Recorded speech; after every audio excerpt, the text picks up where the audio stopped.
Hello everybody, welcome back to the channel. Today we are back with some more Genshin Impact, and yeah, we'll be continuing the Archon quest. Last time we left off, we got imprisoned in the Fortress of Meropide, and yeah, so we're investigating what happened to Child because apparently he's disappeared. And yeah, so far we've been getting used to prison life, and we did find some information about Child, and I believe we're about to conclude our investigation, but it's kind of hard to tell because, you know, there's so many other unsolved things going on in the fortress. But yeah, other than that, let's just get it started.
Alrighty, here we are. So I guess we have places to investigate, right? Hey, you over there? Hi. Who, me? Yeah, you.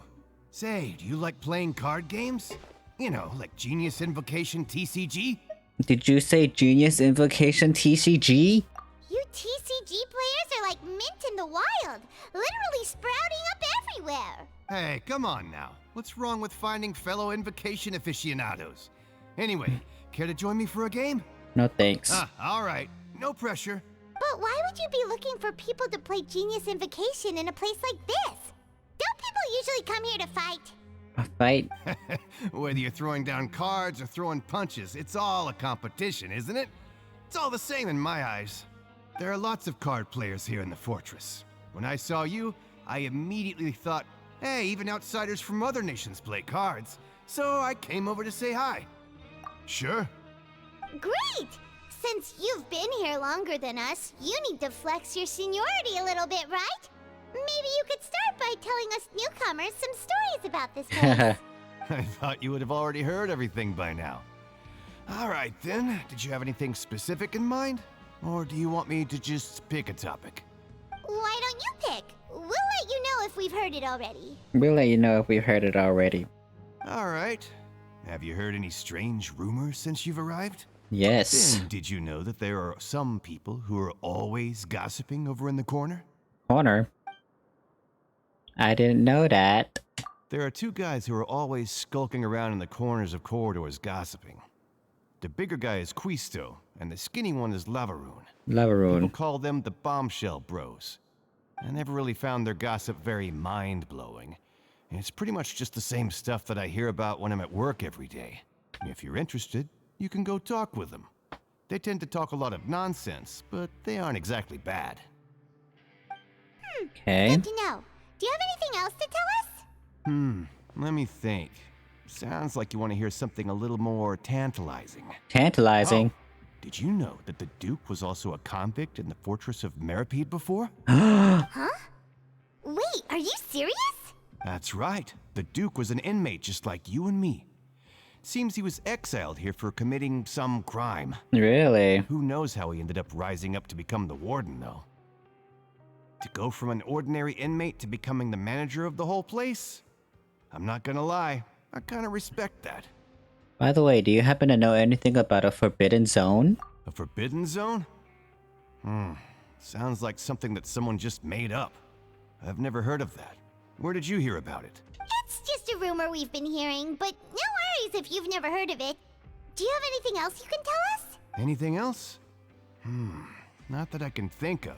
but I'll be sure to tell you anything interesting I hear next time. You'll have to play a game of Genius Invocation with me first, though. Really? Look, there are some people talking over there. Let's listen in on the conversation. Is all of this necessary? I'm just wondering at this point. If you ask me, those pompous parasites on the surface act like they're all a bunch of aristocrats. Do any of them give half a hoot about a bunch of dogs like us? Hey, speak for yourself, mate. I'm no dog. I'm no dog. Oh, you think you're special or something? If you're here, then you're just a convict like the rest of us. I've heard that even if you're released after serving your sentence, going back to life on the surface ain't any better. Once a criminal, always a criminal. We're marked for life. I don't buy that. Hey, how cool would it be if the whole world was destroyed by a giant flood and everyone had to start over from nothing? What kind of filthy bilgewater are you spewing? I have family up there. You best shut your sewer hole with talk like that. Yeah. Listen, things ain't so great on the surface, but who says that you have to leave? I've heard that you can still stay here and work even after you've served your sentence. Not bad if you ask me. Who wants to live in the ruddy overworld anyway? And what makes you think they'd want to hire someone like you?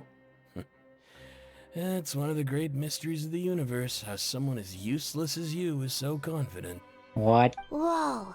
Sounds like they're really unhappy about the overworld. Speaking of which, Paimon never heard anyone use the words overworld or underworld when we were living up there. Is it only something the inmates down here say? You know what, Paimon? I think you're right. That's true. That's true. Why does she sound different in that voice line? Is something going on with the voice actor? Are you okay, girl?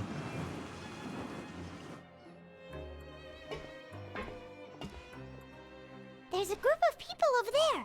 Let's go listen in. Let's go listen in. So I said, Oh. that's not a faucet. Hey, who are you two? Why'd you come over all of a sudden? Oh, sorry for eavesdropping. Sounds like you were talking about something private. Hmm? What's the matter? They're just looking to join in on our fun, that's all. Hey, don't pretend like it's okay for them to just interrupt us like that. Yeah, fine. You're lucky we don't mind extroverts that much. Extroverts. You hear Extroverts. that, Quisto? What nice! Quisto. Your expressions tell me you're looking to hear some juicy info, am I right? But before that, it just so happens that I know you two. Me? Really? Are we that famous? You're kidding. How often does anyone get a personal tour led by His Grace himself? Practically everyone was talking about it. Word has it that you also caused quite the kerfuffle. Oh, it was just a little mistake, girl. A little mistake, huh? I like the way you put it. You see, people with a good attitude can join our group anytime, unlike some of the others here. Your group? I'm Quisto, and this is Lavaroon. People usually call us the Bombshell Bros, but don't worry. We're not playing with bombs or anything. It's just that our information is always so explosive, and we blow minds on the regular. So, you two really like to gossip? Whew, you sure know how to embellish. No. You don't get it. Knowing intelligence will make things better for you here. For example, knowing who's working with whom, who has the latest rumors, who's not getting along. Wouldn't you like to know all that? Oh, my Archon, I'd love to know. Please Whoa, tell me. all this info's worth something, you know? You should prove you're worthy of it. I don't mind him. Quisto's always this way. Just play nice and say something to massage his ego. The welfare meals. Talk about the welfare meals. We ate the most incredible welfare meal recently. Right. That meal we had yesterday was super delicious. Paimon can still taste it whenever she closes her eyes. Is that so? To tell you the truth, I've been helping out with making those welfare meals. I've been working as a kitchen assistant for about a month and a half now. Oh, so you're the one who made those delicious steaks. Amazing. You could be a professional chef. You are correct. I am a true professional. In fact, I even went to culinary school. Culinary But enough about school? that. Since you like my cooking, I guess that means we share similar tastes. Listen carefully. This little bombshell will help you learn what's really going on here in the fortress. Oh, did Laverne just wink at me? It seems he's saying don't be upset. He's a good fellow. Listen, kids. The power structure within the fortress is quite complicated. The overworlders couldn't care less about us down here. We're basically dogs to them. You've already met the one person here you should never cross, the Duke, Wriothesly. He Wriothesly. knows more than you think. And if he doesn't care about something, then he often doesn't bother dealing with it. I always thought his name was Wriothesly. Wriothesly. But I guess it's not. Those who have the Duke's attention get all kinds of special perks, even better treatment in the infirmary. I know who you mean. It's that Jurier character, right? I don't think there's anything useful about him at all. Why does he visit the infirmary practically every day? Is it normal for anyone to be going in and out of there so often?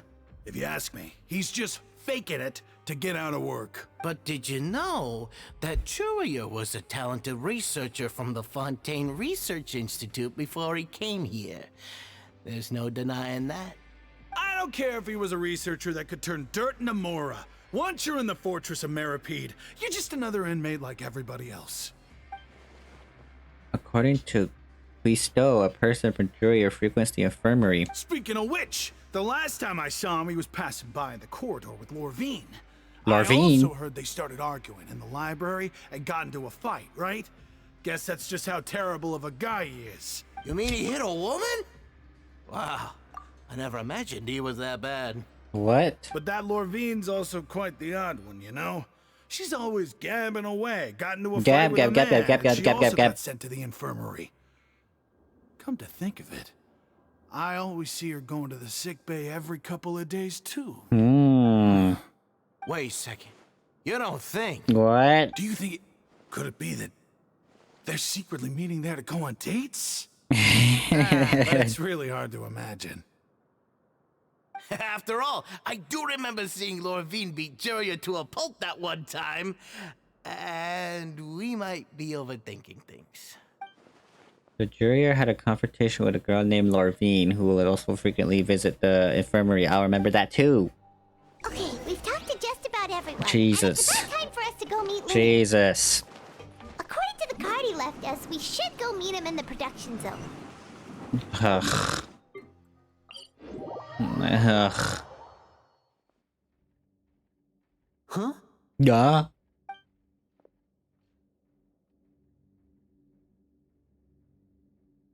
That look in your eyes. You found something? Yeah. Hey, this is no time to be modest. Just tell him we found a boatload of information. Oh, as expected of the legendary duo, you have my full and undivided attention. Huh. I'd have never guessed that myself. The rumors swirling about this place are unreliable after all, and Master Child probably went Master missing because Child? he found a way out. He is a harbinger after all. I suppose he's much more resourceful than I initially gave him credit for.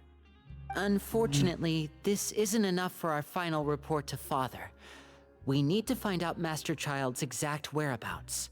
Father told me that even though Master Child said he was just coming to Fontaine for a vacation, he actually had some personal reasons. His agenda might be linked to his disappearance.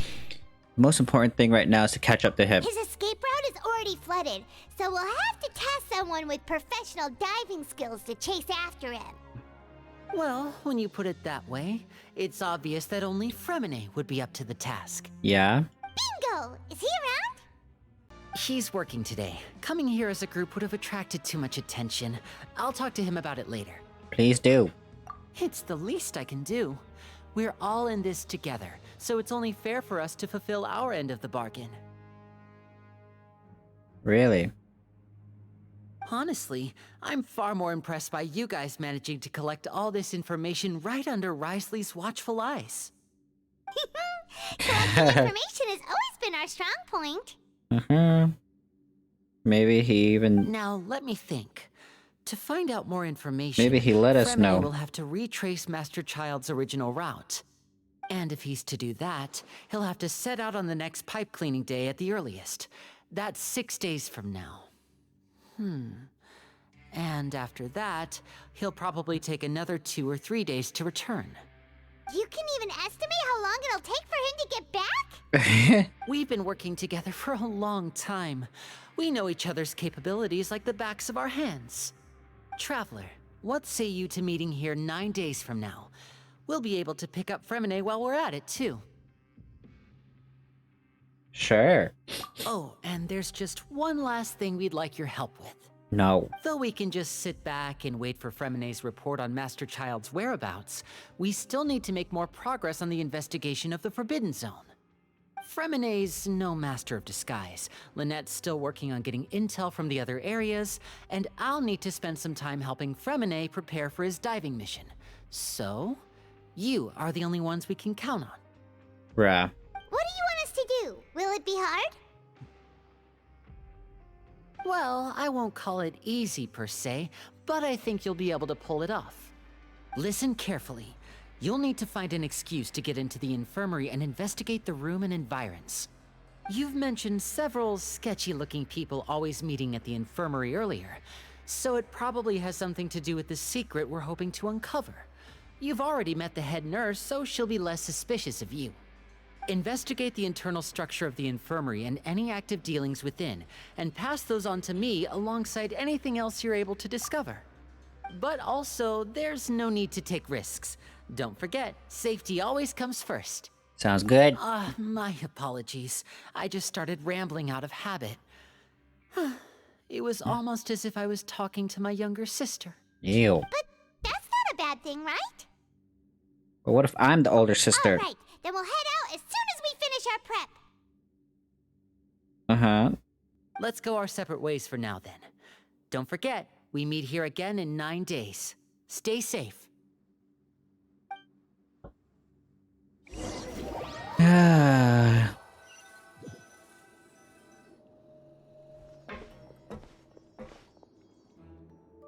Yum. Hey, stay here for now. Paimon will take a peek. There seem to be several people inside. Let's try to eavesdrop on them.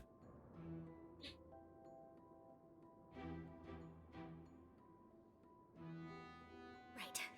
I feel like this. Hello? It's not impossible.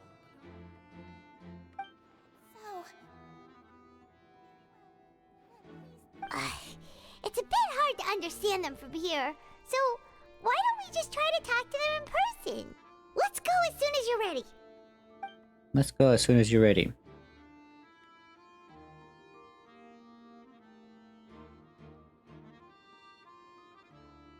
Oh, Ew.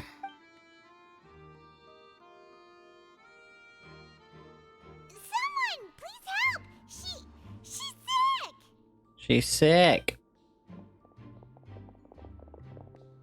Whoa, are you okay? Whoa. Oh my! What's wrong, little one? There's no need to panic. Take a deep breath before you begin. The traveler started Zhangling. complaining of a stomachache, and then nausea, and then collapsed onto the ground. Paimon doesn't know what to do! Freezing limbs, twitching fingers, and pale complexion? Could it be poison? Could it be poison? Let me take a look. Please, lie down over here. Oof, my stomach. Don't worry, I'll get you to the bed safely. Here, hold on to my shoulder and walk slowly.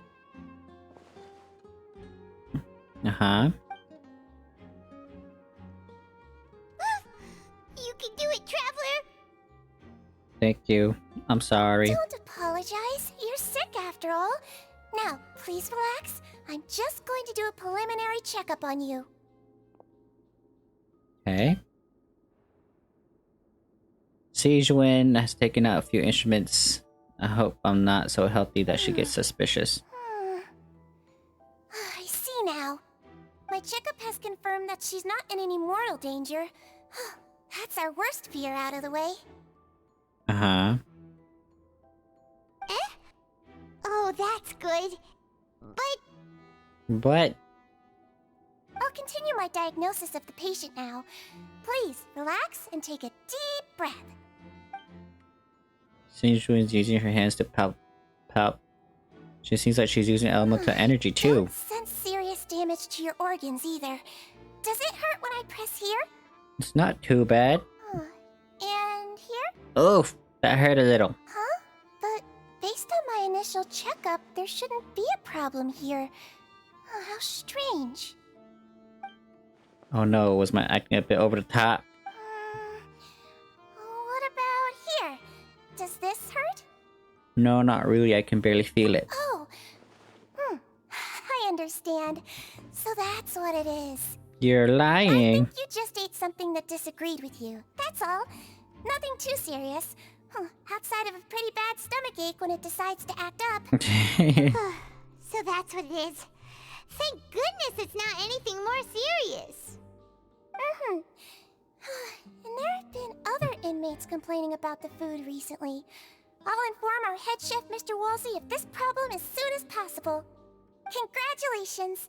The health risk is incredibly low. Congratulations. So you should recover within a couple days.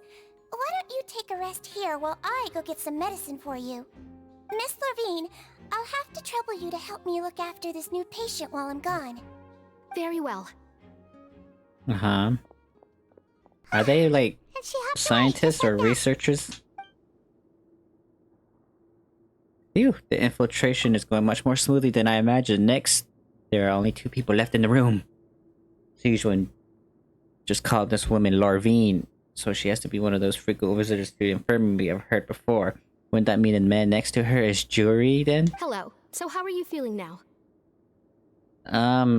Still not great. I can't keep staring at her, it'll draw unwanted attention. That guy also seems to have noticed. Now he's looking in my direction too. Her stomach ache's really bad. She was stumbling about the whole way here, so Paimon's really worried. If Miss Sijuin says it's not a serious problem, then there's no need to worry. She's the best medic we've got down here. But it also looks like she's the only medic you've got down here. Well, that's true. Hello. What do you mean that's true? That's really misrepresenting the situation. Of course I can't speak for the whole fortress, but it's not like everyone imprisoned here is useless, you know? Though they may have committed crimes and gotten locked up here as a result, they still know a thing or two about medicine, and they help Miss Sijuin take care of the sick and injured. Yeah, you're right. But did you have to lecture me about it? I'm a patient. Aren't you a patient too? Where did all your energy come from?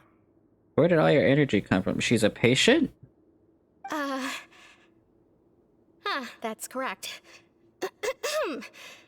Sorry, I got a bit ahead of myself. I feel like they're... Are you two also sick? We've been sick a while. I come back every once in a while for checkups, and to pick up the medicines Miss Sijuin prescribes for us. That's just the nature of chronic illnesses. As for her, you could say she fancies herself as Miss Sijuin's capable helper because she learned a bit of medical knowledge ages ago. Please watch your mouth, Mr. Jurier. Don't forget that you are the primary reason I have frequent heart palpitations. Heart palpitations? Hey, don't start arguing now, please. Keep it civil at least. Keep it civil at least. These two seem to have a pretty terrible relationship and only ran into each other because they came here to pick up their meds at the same time.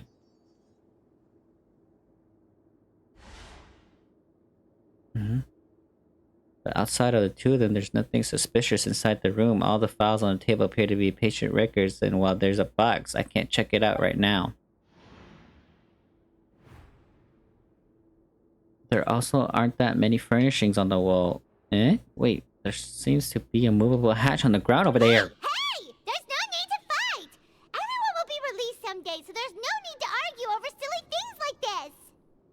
Over silly things like this. But... No buts. Release. It's way too early for us to even think about that. And who the heck knows if we'd even be able to continue our previous lives? Probably not. The presence of a movable hatch isn't strange by itself, but perhaps it's my adventurer's intuition speaking, but it isn't a bit strange that there's a movable hatch here of all places? Is it hiding something? please allow me to end this boring and useless conversation. Girl.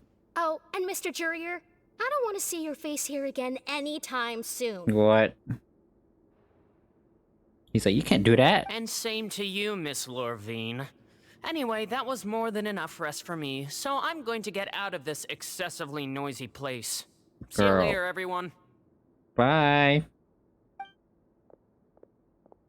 He just slowly walked off like that? Like that? That's just what he's like. I'm sorry you had to see all of that. I'm Lorvine, and that's...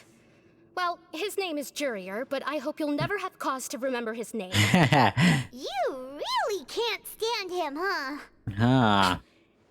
I mean, can you blame me? Look, who would like someone who is as arrogant and obsessed with weird research topics as he is? But there's no need to keep dwelling on him. I'll accompany you two for a while. Miss Seashween should be back soon, and I'm sure you'll feel better as soon as you've had some of her medicine. Thank you for looking after me. No, it's nothing. I'm back! Did you rest like you promised? Yeah. Thank you for getting our medicine, Miss Seashween. Did you all cooperate with your bed rest? I trust that nobody got up to walk around. Good. Here, this should be 2 days' worth of medicine for you. Take 1 pill now, and then continue your bed rest. Uh-huh.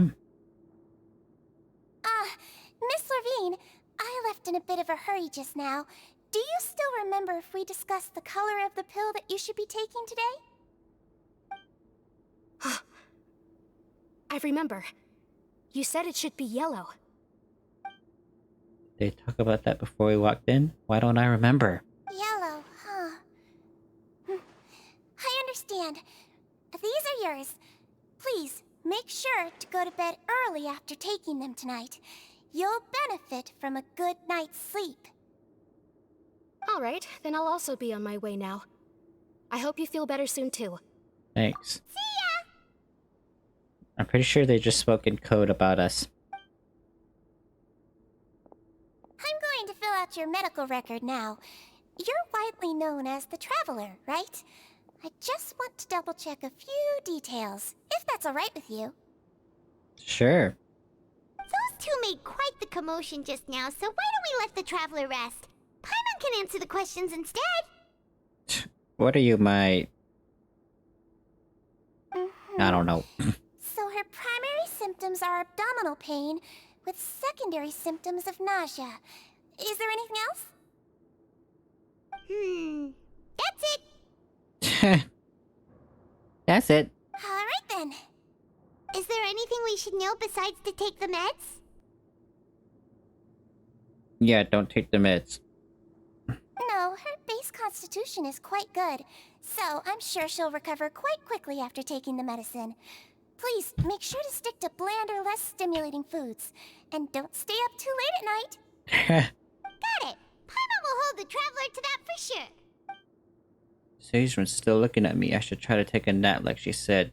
Oh, you're going to take a nap already? Okay then, you get some rest. Move yourself at regular paces. Awareness from work.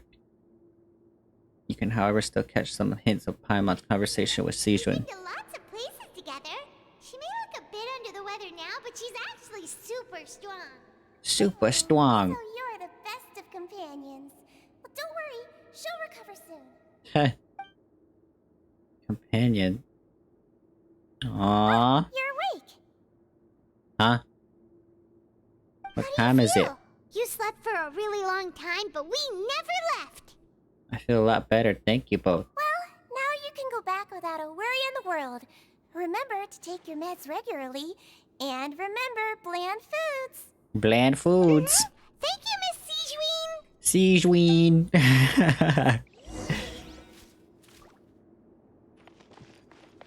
I want to see your vision. Hydro, you better be a Claymore girl. We already have too many Hydro stuff. Been coming down with an upset stomach. I'll need to address that. I'll need to address that. Let's take a picture of her, right?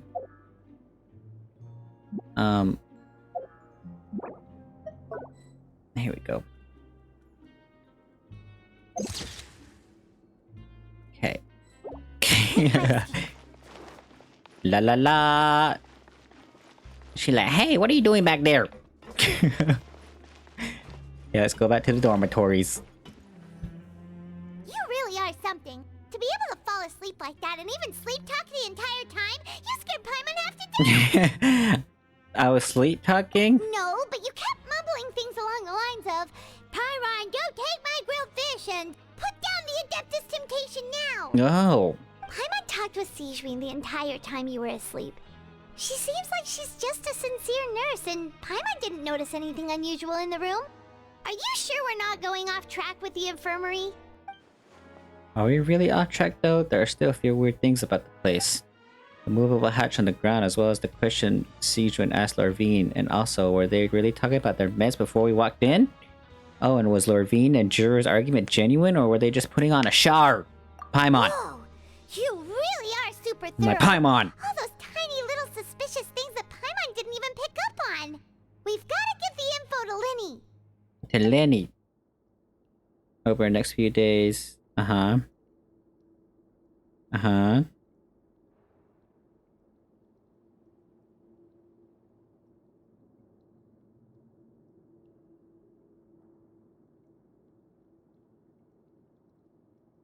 No voice acting?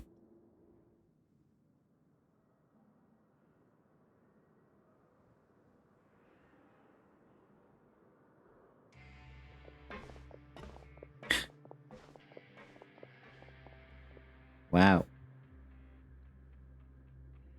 Wait, what? The 9th day of Rise, did it say? What did it say? Today's the day! Let's go meet up with Lenny! Pew pew! Ah! Why is he always in front of this thing? Is this his workplace? I'm like, is that his workplace? Do the nod? Do the roar? Hmm? Do the nod? Do the roar?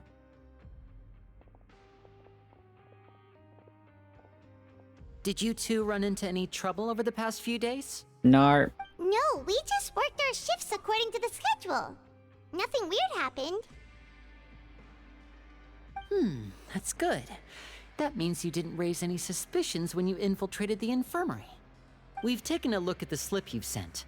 Fremine successfully left the grounds via the pipes 2 days ago, and as of last night, Lynette has also infiltrated the infirmary after faking an illness.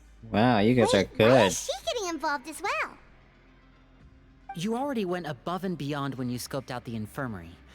To put it more bluntly, even if we were to view that as something you did in exchange for Fremine's help, you've already done more than enough.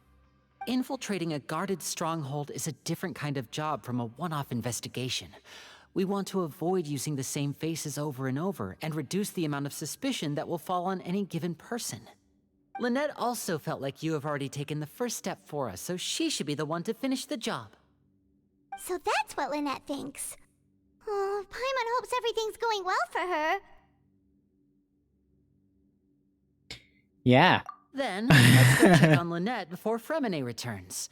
If everything went well, then she should be wrapping up her investigation right about now. Really? Is now really a good time to go over? According to my observations, Sigewinne always spends around half an hour away from the infirmary right before lunch. Lynette knows this as well, so this should be a good time to meet up with her. Oh yeah. Also, I'm her brother, remember? It's only natural for an older brother to care about his younger sister's well-being. Really? Okay, then let's head over right away. Hey. Ugh. Oh wait. Oh, think the Archons. Think the Archons were just right her, girl. Lynette should be here right now. Huh. Where did she go? Strange. Lynette? As expected, Sigewinne isn't here, but why isn't Lynette here? She could have found a lead and left to follow it. No, Lynette rarely deviates from the plan. We agreed that if she were to make changes on the fly, she'd find a way to let me know. Unless... Let's see if there are any clues around here. We can look while we wait for her. Who knows? Maybe she'll be back soon. Okay. Ugh. We already know where she's at. There are some books here and a few files. They all look like medical records. Advanced nursing, how to raise the spirit of your patients, a quick guide to the psychology of emotions, and the meaning of laughter. These sure are some interesting books. Who knew Sijuin would be interested in these kinds of things? She even has books on understanding people's motivations and feelings. Is it because she's a Melusine? Or does she have a need to understand her patient's emotional state? Seems quite normal to me. These are skills that would come in handy for a nurse from time to time. Yeah.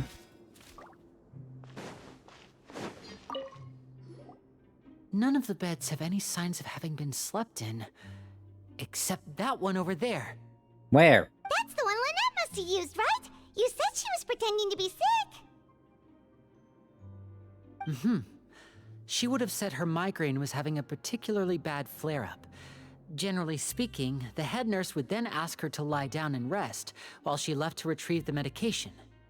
But the bed is still made Which means unmade. either the head nurse didn't return the entire time from when Lynette laid down up until she left the bed, or the nurse intentionally left it this way. What? Oh no, that's not a good sign. What? You're not freaking out. Get it together, man.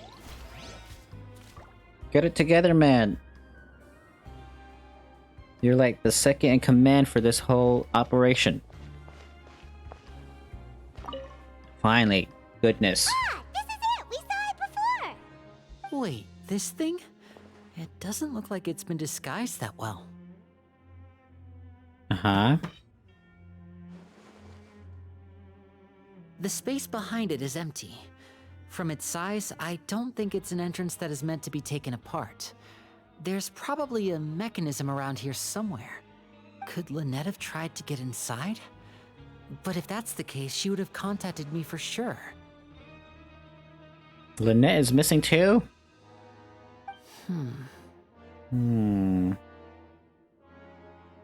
Seems generally Let's look around here for confused. some more clues. Don't panic, just take another look. I'm not panicking, bro. He's definitely began to panic.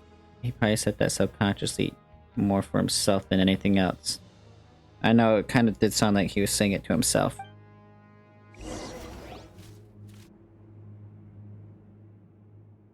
Hey, you guys, there's a slip of paper over here! A slip of paper. Lynette. It's right over here! And there's a bunch written on it too. It reads, Go on. out of respect for your usual practices, I'll use a piece of paper or card as the medium to pass on my message. You may consider this as me giving you my best regards. This is... Is that all? Is there anything on the back? The back. This Show me! Now! What? It's the wolf insignia, right? That look on your face. Paimon's reading it now. Would you care to guess where Miss Lynette of the Fatui could be right now? What? I don't know. Could she have... Is she already... Wriothesly. Did he deliberately leave the infirmary unguarded to use it as bait? Wait, you mean he was aware of our goals from the very beginning? But why? We didn't run into any trouble last time, and he also never reached out to us since. He laid a trap. Why would he choose to act during our second infiltration attempt instead of the first? Yes, that is a crucial question. Wriothesly, he doesn't do anything without a clear goal or reason. So this means he had no concerns about your activities from the very beginning. You're not from the same camp as us. You were sent down here by Nervulet, so you have no conflict of interest with Wriothesly. We're a completely different story, though. Why did he only go after Lynette? I'd like to know that, too. Why did he only go after her? Don't panic. Just think everything over. I have to stay calm. This is not like what happened last time. The situation's different now. Different? How so?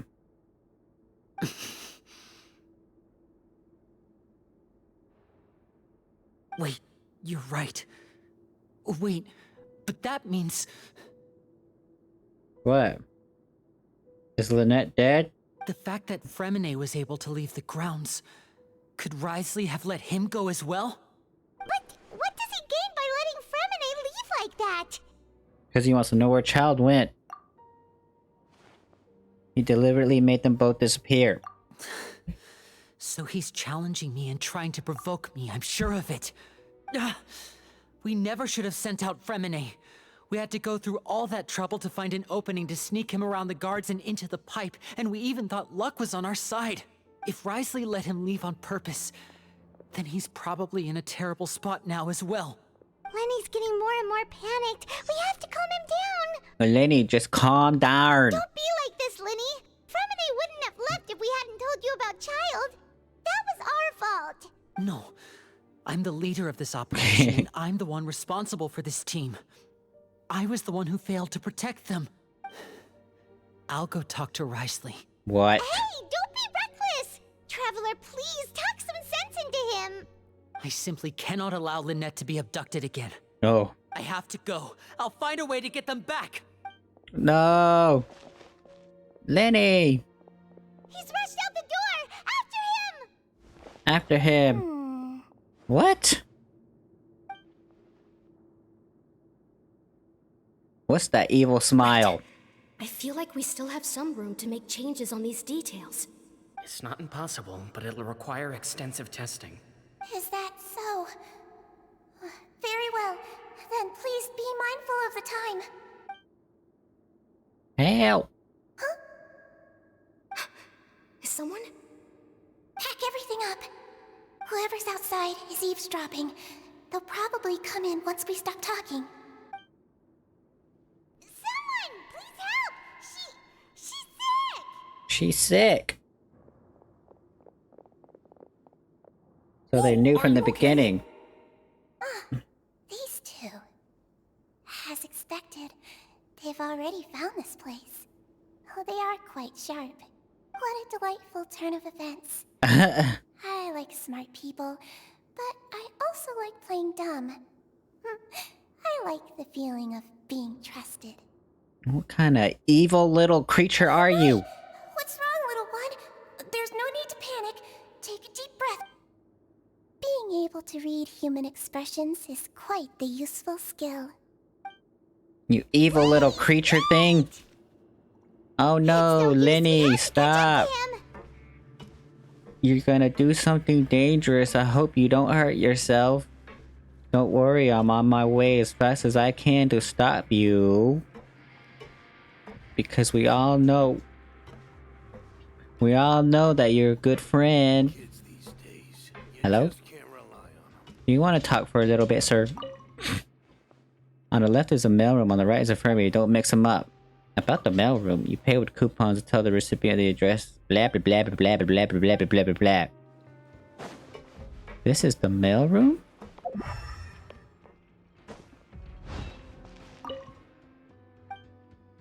A letter? We can deliver letters. I can write to anyone? Uh-huh. Got it, thanks. Hey! Is it what you wish to find?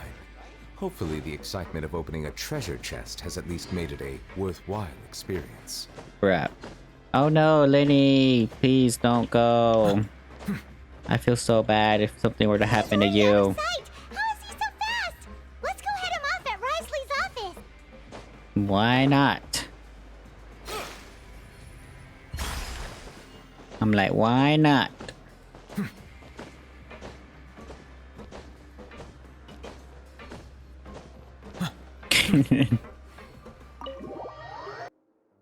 Come out and face me, Wriothesly! What? Aren't we at an administrative office space? Why don't you at least try to follow even a couple rules from the fortress's indoor management regulations? What did you do to my sister? I ran into the young miss at the infirmary. I'd heard that she was suffering from quite the migraine, so I decided to invite her over for a cup of tea. I do have some teas in my collection that can work wonders against such an illness. Yeah, right. Stop joking around! Where did you take my siblings? You're I who now? have also heard that your performances are quite the spectacle. Miss Lynette would sometimes enter a box filled with water, only to emerge the next second from another place altogether. Maybe she'll appear behind you right now if you were to turn your head. What? Is he trying to trick me into turning my head? No, he's probably not looking to attack me right now. All of the hostages are in his hands, and he's even in the mood for small talk. That means Lynette is probably still alive. Uh-huh. You knew we were investigating the infirmary from the start, so you deliberately aroused the Traveler's suspicions and baited us into continuing our investigation, just so that you'd be able to kidnap Lynette. Huh? As for Fremine, no, you probably didn't even interfere with Child's escape. You let him go, so you could purge the Fatui members that we had planted into your ranks. There was no need to do so. Nah. The Fortress of Meropide is a pretty pleasant place. Most people enjoy their lives here. The only ones who act differently are those with personal agendas. It was quite easy to identify your colleagues. You removed our original members and spread the news of Child's escape so Father would assign our team to come down and investigate. Fremine has also fallen into your hands, right? If you're oh so omnipotent and so in control, why would you need hostages? One correction. Lynette is in my hands right now, but Fremine is not. He's not. What do Hmm. you really want? Oh no. Oh, wonderful. Everyone is here, so I'll only need to say this once. Thank you so much for cooperating with me. Where are Lynette and Fremine? Eager and to the point, I see. Alas, only Miss Lynette is currently having a cup of the fortress's finest tea. Although, as per your original plan, Mr. Fremine should also have returned to the fortress by now. But he has neither shown up within my gates, nor has he been taken into any kind of custody. So where do you think he may be right now? Wait, you can't mean you locked him outside in the sea? I closed the fortress's gate to the outside world. That's all. Fremine's a star diver, so he should be fine, right? No, we're still here, so he definitely tried to find a way to come back for us. So we can't assume he might have made a break for the surface. But why would I do this, you may be asking? To have an audience with you, of course. My intel tells me that Mr. Linney is a great magician, so it's only natural for me to want to have some cards of my own when it comes to negotiating. Besides, I do recall you mentioning to Miss Lynette that you've always wanted to have a face-to-face meeting with the Lord of the Fortress of Meropide, regardless of whether it was in a personal or a professional capacity. Well, you got your wish. So, you've been keeping tabs on us before we even set foot in the fortress. Some of my folks just happened to hear a thing or two, that's all. In any case, I will be straight with you. I was willing to play dumb and turn a blind eye, so we had a pleasant few days playing games together here. But once you started focusing on the Forbidden Zone, all of that changed. There is a forbidden Mr. zone. Linney, the cards are stacked against you right now. Miss Lynette is in my hands, and Mr. Fremine is still slowly being pickled out there in the brine. You know just as well as I that he cannot last out there forever. You need do but one thing to guarantee their safety.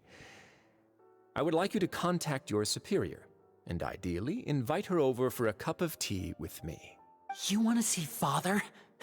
Father. But why should she bother giving you an audience? Well, if she cares for the well-being of her dearest children, she should have plenty of motivation to join me for a parents' evening. I've heard that the bonds between the members of the House of the Hearth are like the bonds of family. I don't see why she would refuse. Why did you think Father sent us to handle the Fortress of Meropide? This place is basically a no-man's land. It wouldn't be fitting for anyone as important as a harbinger like Father to come here in person. Oh, I see. So it's because she doesn't care for my place here. That's such a shame. After all, I've amassed quite the tea collection. I was looking forward to sharing it with her. Both Monsieur Neuvillette and Lady Farina have already received many samples as gifts. Was this the extent of your master plan to get to Father? No matter how much pressure you may put on me, I won't allow you to use us to blackmail her. You people really are difficult to get along with. All I'm asking for is a face-to-face conversation. Does she truly have no interest in the fortress's secret? Mr. Linney, you have one last chance to invite your father here. If you refuse... Linny! Why do you have to do this? Instead of asking why I'm doing this, why don't you try to see things from my perspective for a second?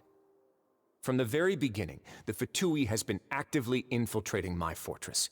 I gave you a warning by cutting off the first few operatives I found, but that only caused you to double down. Had you given up on the fortress then and there, I'd have no reason to want to talk. Mr. Fremenet left the fortress on his own, and Miss Lynette tried to pry out my secrets right in front of me. No matter how you look at it, the responsibility for this falls on you. I shouldn't ask Father to do anything because of us. 6, 5... What? Wait, 2, 1. Time's up. It really is a shame, Mr. Linney. Wriothesly! Negotiations have broken down. Please leave, ladies and gentlemen. It's time for my afternoon tea. Please wait. Yeah, listen to the Traveler. If you can't talk to Linny, can you at least talk to us? You do realize that I'm only letting you go because of Neuvillette, yes? You're here helping him out, and I've already done my best to stay out of your way. But that doesn't mean you can just do whatever you want. The fortress may be small and remote, but it still has its own set of laws. Then how about this? Those who are capable deserve respect. You've spent quite some time investigating my home turf by now, so why don't you tell me a thing or two about what you found, I'll ask you 3 questions. Answer all of them correctly, and I'll agree to your request. Question 1. Regarding the hidden rules of the production zone, what is the truth behind the one about not being allowed to work for 3 days in a row? I can't believe he's asking about the hidden rules. If I recall correctly, if you keep working without any rest during lunch hour on the 3rd day, you will find a portion of strange meat in your welfare meal. It's a good thing that we've already run a thorough investigation on this. Let's see if I can remember all the clues. I should be able to find an answer if I can piece everything together. Okay. It's the meat. Where is it? The research note said that the Melusine... Okay, so we already got the thing. Regarding the hidden rule of the protection show, what is the truth behind the one of not being able to work 3 days in a row? Okay, so we got 2 correct. 1 correct, actually. Who will see it if you keep working continuously? We often see Miss Sijuin observe... Her. And then... I've been told that the infirmary is always empty for the half hour just before lunch. The Fonta promoter has been struggling because he doesn't recognize the real value of coupons. Fonta's internal reports suggest that... Is it that? Darn it! Okay, I knew that the Sijuin win would be correct. I've been told that the Okay, that was weird. So that's what's going on. Paimon understands it now. The hidden rule of the production zone. Oh my god, you People are got the not glasses supposed to back. work 3 days in a row, and if they do, they'll get strange meat in their welfare meal. At first, we thought this strange meat must have something to do with the people who disappeared, but in reality, they were all prepared by Sijuin, the head nurse. She often visits the production zone to observe the workers' health and makes a note of anyone who has worn themselves out after 3 full days of work. Whoa, your voice just changed during that whole thing. That's crazy. Her sense of duty as the head nurse, as well as her genuine genuine concern for the workers' health, Sigeween visits the cafeteria right before lunch and cooks an extra dish for those who can use the stamina boost. Sigeween has only the best intentions with her surprise gift and doesn't want anyone to find out about what she does. However, unfortunately, Melusines as a race perceive the world differently from humans, and their sense of aesthetics is even more alien to us. The recipients of her lovingly prepared special meals cannot taste the care within and usually just freak out. Ha! Are we on the right track? Not bad. You've uncovered Sigeween's secret and even guessed her intentions correctly as well. It's nice to know that her efforts have not gone unacknowledged. All right, now for my next question. There are also some hidden rules in the Pancration Ring, including the one that you're not allowed to support both sides of a fight. Why is that? Your hidden rules, if I remember, if someone tries to support both boxers, they'll receive a package which contains a strange blood-colored liquid. We've also done a lot of research on this matter. Okay. And that one. No! That one's correct. According to Collins, the Fanta promoter has been... Bruh. It's so confusing. Continue. Paimon gets this rule too now, so there really was nothing to be afraid of.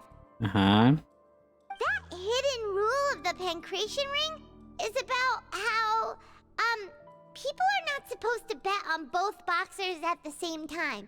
And if they do, they'll receive a package containing a strange blood-colored liquid. People get scared when they see it because they've subconsciously begun to associate it with the missing boxer. Yeah. But really, it's just a bottle of the latest yet-to-be-named and packaged new Fanta trial product. A blood-red drink. It's no wonder even Fanta's own staff were questioning the company's decision-making. The company, facing backlash from its own staff, decided to try to trial the product on a smaller scale to see how it might be received by customers. They came to the Fortress of Meropide and offered to sponsor the Pancration tournament so they could push their new product. But the Duke completely refused to even entertain the idea. The Duke, knowing how valuable coupons are in the fortress, knew that only total idiots who didn't understand their true value would bother buying a Fanta product here. And so, only those who proved their stupidity by being dumb enough to bet on two opposing sides of the same match were selected to participate. I acknowledge the effort you've put into bringing the truth of this mystery to light. Although, based on your description, that Fanta promoter is a bit too careless with his words. I may just reconsider my collaboration with the company. All right, and here's the final question. What's the secret behind our head nurse and all of her patients in the infirmary? Alrighty. We haven't collected enough info to answer that. Stop your cruel and pointless games, Wriothesly! You know that we haven't finished our investigation, so there's no way we can answer the last question. The thought of sparing Lynette and Fremine never even crossed your mind! Lenny! You'll pay for this! Whoa. Lenny, are you alright? Someone struck him in the neck. Oh, close one. I owe you, Sigeween. That was a fantastic shot. It was nothing, Your Grace. She has a gun? Sigeween? Though this gun may look like a toy, it's actually fully functional, as I just demonstrated. Sigeween... You... Are you an accomplice in all this? Not at all. I am merely a resident of the fortress, and thus protecting it is my duty. Uh-huh. When Monsieur Nervulette asked me to come here, he told me that my job would be to take care of the well-being of everyone here. I am merely discharging my duties. But if you mean what you just said, then isn't Linny someone you should be looking after as well? Isn't he a resident here just like the rest of us? If you're close with Novelette. But I really am just doing what Monsieur Nervulette told me to do. Everything I did, I've done to protect them. Had I not, they would be in far more dire straits right now. His Grace knows it too, right? Your Grace? Mind proving my innocence to them? My dear Sigewinne, whatever shall I do with you? Would it have killed you to just wait another minute or two? Well, it's nearly time after all. The way you do things can be truly frustrating sometimes, Your Grace. I figured I should try to talk some sense into you. What are you talking about? What time? Fremene's return. Let them go. How touching. Can you just give me one more minute? Don't be like that, Your Grace. Don't be like that, Your everyone, Grace. calm down. 2 more visitors will be arriving any time now. I'll go get a cup of tea. Miss Sigewinne, I leave Miss Lynette in your care. What are you doing? I believe I hear footsteps. It's Lynette. Space, please. Chloriand. Ah, Miss Clorinde. My door. Fremene. Fremene.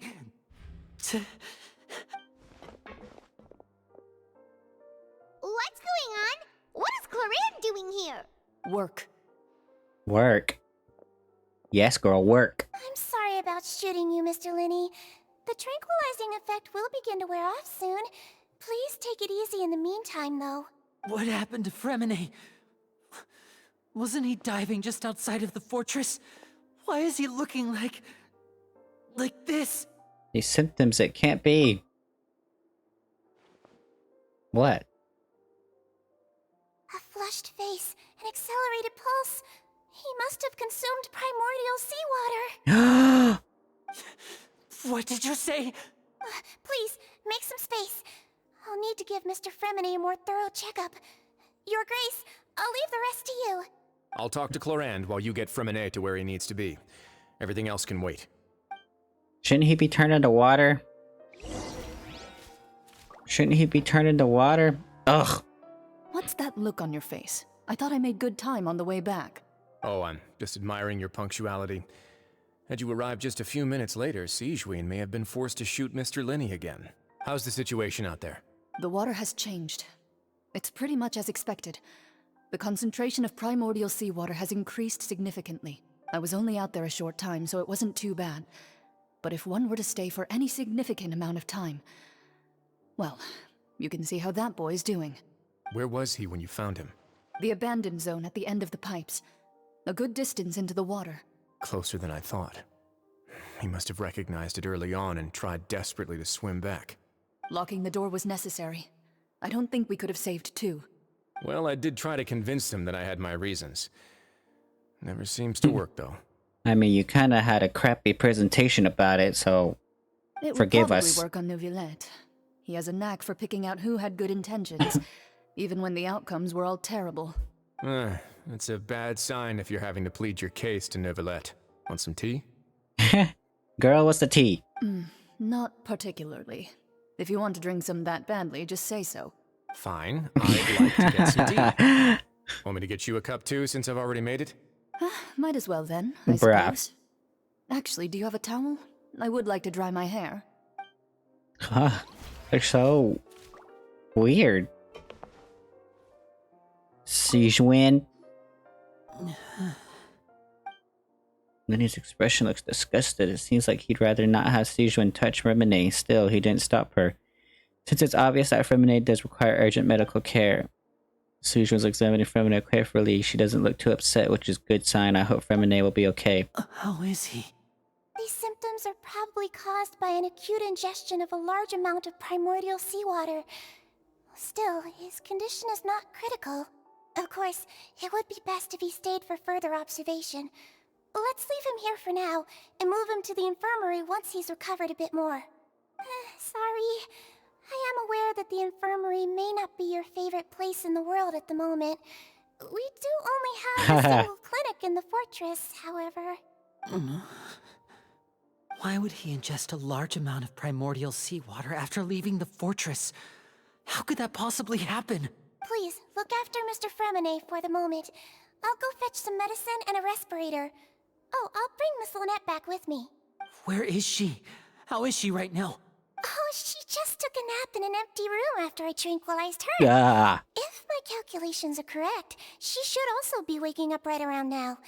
You might not believe me, but His Grace and I actually made some snacks and tea for her. Lynette has finally begun to stop tensing the muscles on his face. It seems he trusts what Sijuan just said. Linny, are you okay? Why would you ask that? I'll be fine. They're all here now. Don't worry about me. Are you sure? You don't look alright. My hands and feet are still a bit weak, but that's probably just the residual effects of the tranquilizer shot.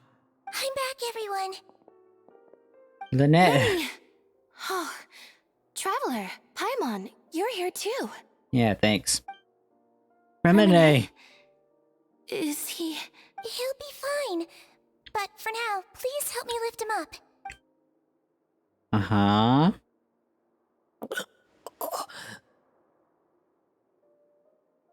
Ah! Jump scare. He didn't even look at his siblings. His breathing's beginning to slow down. Give me a hand and help me get him to the infirmary.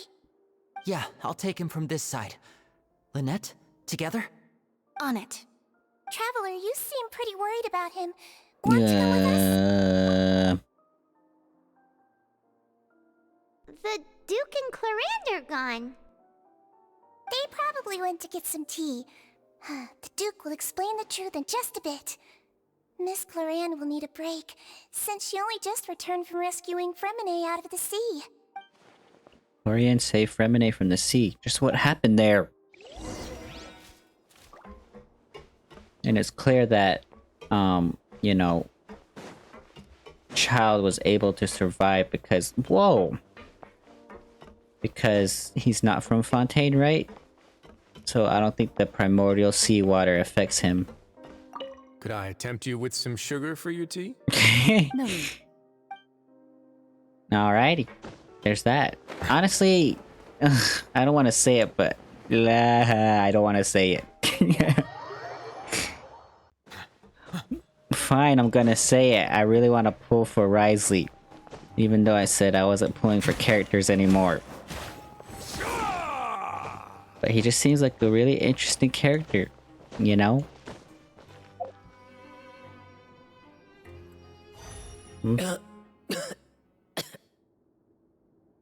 He's awake. Fremine, how do you feel? Ah. Linny. Lynette.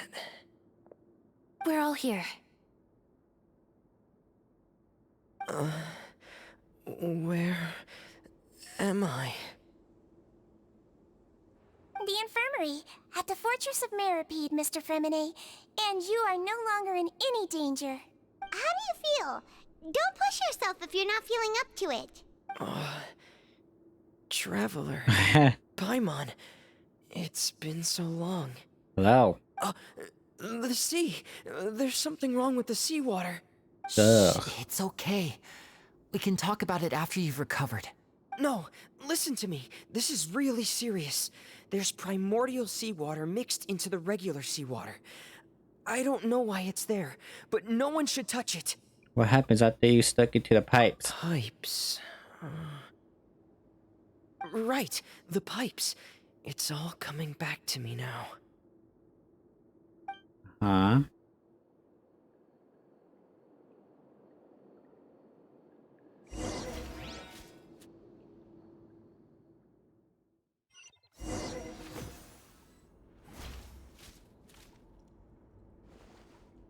Really? Femine trial? I'm in. Seems like this pipe hasn't been used in a long time. It looks abandoned.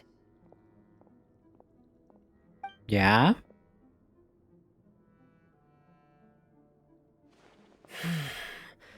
Where could Master Child be? Master Child B. Press X. Oh my god, a freaking Fremine trial. Frost is coming! Getting here! Four-piece noblesse. Yas, girl. I don't even have Freminate, bro. Interesting.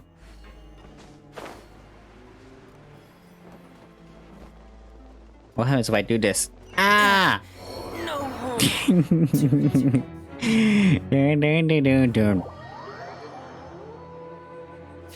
Okay. Okay. Ah! Okay. So these are the pipes, right? Hey, get in gear.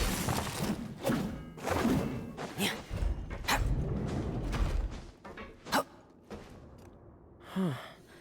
This mechanism looks like it's been tampered with. Could he have done it? What is this yellow marker thing? I've never seen this before. Is it new? Is it NAR? Okay. Hey! Get in gear. Choke, choke, choke, choke, choke, choke, choke, choke. It's like that one Pokemon gym challenge.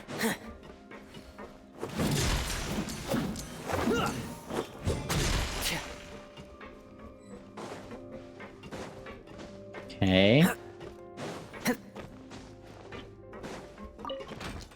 Choke, choke, choke, choke, choke, choke, choke, choke, choke, choke, choke. Frost is coming.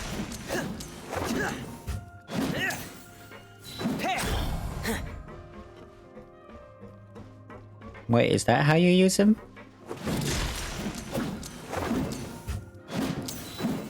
Oh, okay. Oh, okay. It's getting stuck on something. Seems like I'll have to avoid those obstacles while I turn it. What?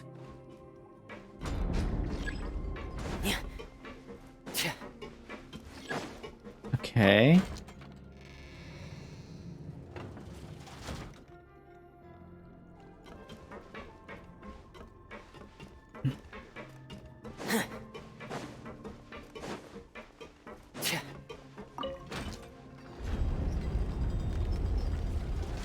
I see.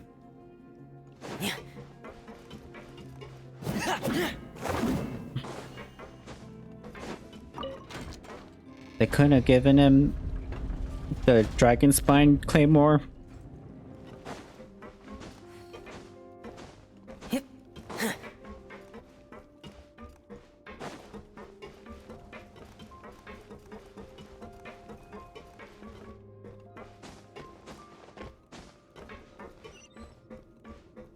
Frost is coming.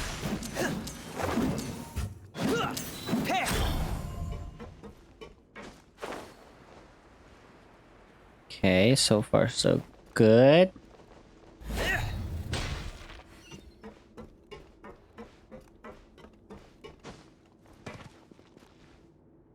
This is where the water starts.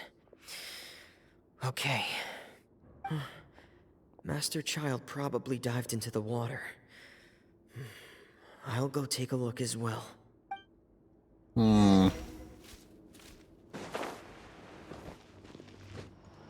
Doink.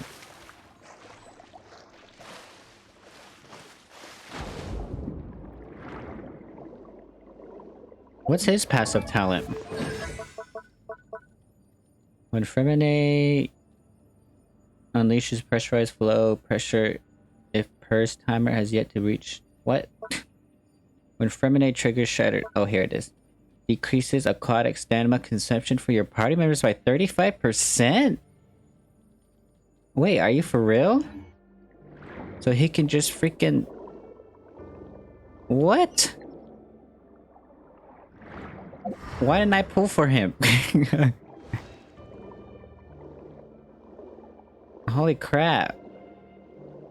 And then especially with Novalet's... Vegetation here is a bit more sparse. These traces aren't natural. A person must have left them, and recently. I should be going in the right direction. Freminate and Novalet's passive is pretty crazy, bro. Together, you can go farther and use less stamina. There are traces here too. I need to keep going. I need to keep going. Bro, now I wish I pulled for Freminate. The traces are gone. But I don't see where he could have gone from here. Wait. What the...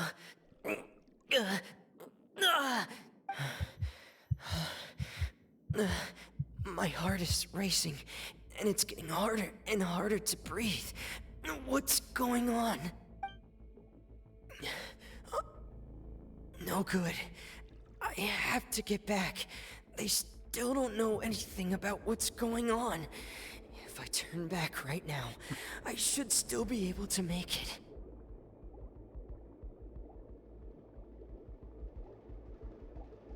Well? I don't know why I was waiting for it. No! Come on.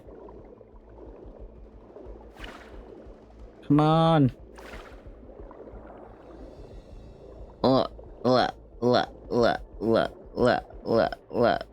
No. I can't die here.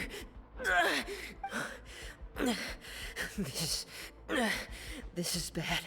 I'm feeling worse and worse, and I'm still underwater. I have to push on. There she is.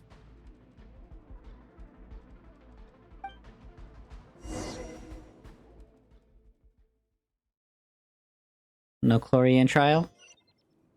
Please? So, in other words, the trail you were following vanished, and you had no idea where Master Child could have gone. But there was also no obvious place for him to have disappeared to. That's right. I tried my best to swim back, but I had already put some distance between myself and the fortress, and I just couldn't find the strength to keep going. I probably passed out some time after that, and you know the rest. Miss Clarand brought you back, but we also don't know why she just suddenly appeared at the fortress, or why she went out to save you. Miss Clarand, you say? I must go thank her in person. You're still too weak for Monet. You can go after you've had some more rest. Miss Lynette is right. I believe Miss Clarand will stay here as a guest for another few days, so there's no need to hurry. A guest? Then I can assume Wriothesly was the one who invited her to come down here? You should ask His Grace about that. He'll be able to explain better than me. Okay. Yeah, it's about time he actually told us what's going on. Wanna come with us, Linny? No, please go on without me. I don't want to leave just yet. Linny. Like, almost lost you guys. I don't want to The leave. logical part of my brain is aware that we're safe right now, but I still can't bring myself to leave. Both of you are just in danger. Understood. Then let's just sit together for a while. In that case, I'll leave the infirmary to you. The Traveler and I are going to head out for now. As long as you stay in here, I don't think you'll be disturbed. Thank you. Wow. Le Deluge. Alrighty, let's head on back to Wriothesly. Excuse me? I take it Mr. Freminet's condition has stabilized? Of course. I wouldn't have left the infirmary otherwise. I've been expecting those two, but might I inquire as to the purpose of your visit, Miss Siegewien? I want tea. I wanted to check up on Miss Clarand. How are you feeling? Mostly fine, I think. Mostly fine, I think. If you don't mind, I'd like to perform another quick physical exam. It'll just take a few minutes. All right. Thank you for looking out for me. I'll take my leave for now, then. What's your gameplay, girl? Want to explain yourself, Wriothesly? Of course, but I'm not partial to the word choice of explain. How about enlighten? Please enlighten us as much as you'd like. Where should I begin? How about you start by asking me any questions you have? You can start with whichever one you'd like to get answered the most. Then Paimon will begin. Did you know about Lenny's goals from the very beginning? No. I just knew they were Fatui operatives sent to the fortress by the Knave. As for their specific goals, I only figured those out as you made progress on your investigation. You managed to monitor and stay ahead of them even though you didn't know what they were trying to do? They came here with ulterior motives. I'm quite adept at discerning what that kind of behavior signals. Why didn't you just stop them? Initially, I thought their goal was just to investigate Child's disappearance. Linny suggested that I had deliberately let him escape, but in truth, I didn't really do anything special to help or hinder him while he was here. Everything he did, from finding helpers to leaving this place, he did on his own. Of course, it's inevitable that the Knave would make a big deal out of her fellow Harbinger's unexplained disappearance. I'm also quite curious about where that Harbinger went. So I figured I might as well let the Fatui do their own investigative work.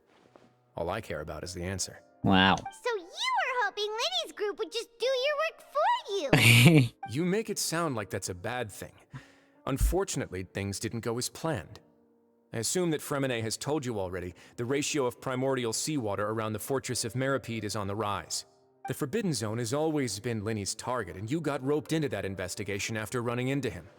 I began to intervene out of concern for your safety, and also to prevent the fortress from becoming entangled in more irksome matters. Irksome? Are the rumors true? That you're also a former criminal? Why would you put it like that? Isn't staying here all day and serving as the manager of the fortress a kind of sentence unto itself? Another form of prison? I just happen to have some support from the rest of the inmates. That's all. Oh, right. Paimon wanted to ask, who invited Cloran down here? Me, of course. I paid her good Mora to come down to the fortress for some field work. Mora? As a champion duelist, Miss Cloran could be considered to be an independent party. I needed to find an exceptionally capable person to help me get through the impending crisis. And saving Fremine was part of that crisis? You can think of it like that, yes. Credit where credit is due, that boy is quite adept at diving. Had conditions not been as hostile as they were, he probably would have found the missing Harbinger already. So the Forbidden Zone really exists? That's not something you should be asking after. Neuvillette only asked you to investigate Child's whereabouts. Well, what if Child's in the Forbidden Zone, girl? All I need to prove to you is that the Forbidden Zone had nothing to do with the Harbinger's disappearance. That should be clear now that you've spoken to Fremine. But we've already uncovered that there's something wrong with the infirmary, and we've answered a bunch of questions that you threw at us. Isn't it about time that you answer our last question in return? You make a compelling case. Do you really want to know the answer that badly? Yeah, Paimon really wants to know. Even if the truth may not be pleasant? Yeah? Follow me. Child is gone. Child is gone.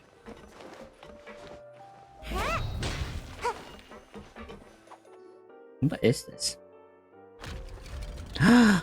Another area? There's a hidden door here? And a whole basement behind it? Huh. You're pretty good at hiding stuff, Wriothesly. It seems you've forgotten just what kind of place the Fortress of Meropide is. Uh-huh.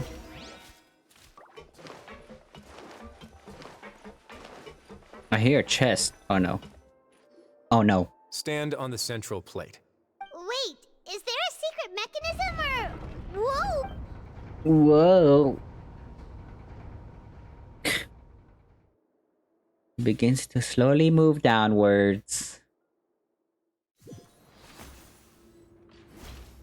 So, this is the Forbidden Zone? Honestly, for a place so well hidden, Paimon sure doesn't see anything special. And that is... What a huge door! There are 3 such isolation gates in total. Generally speaking, I'm the only one who's allowed to go inside. Hence the name Forbidden Zone. Am I correct to assume you're going to run on back and tell your little Fatui friends everything? Well, Paimon wasn't thinking of keeping anything from them. Well, I'd advise you wait until you've seen the whole truth of this place for yourself before deciding whether or not to tell them. Okay. No! Why do we get ugh. Ugh. Huh. So there's a switch on the side. Stand back. Ah?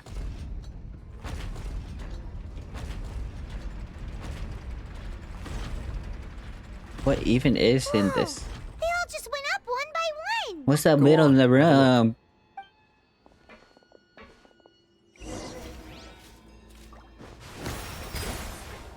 Watergate.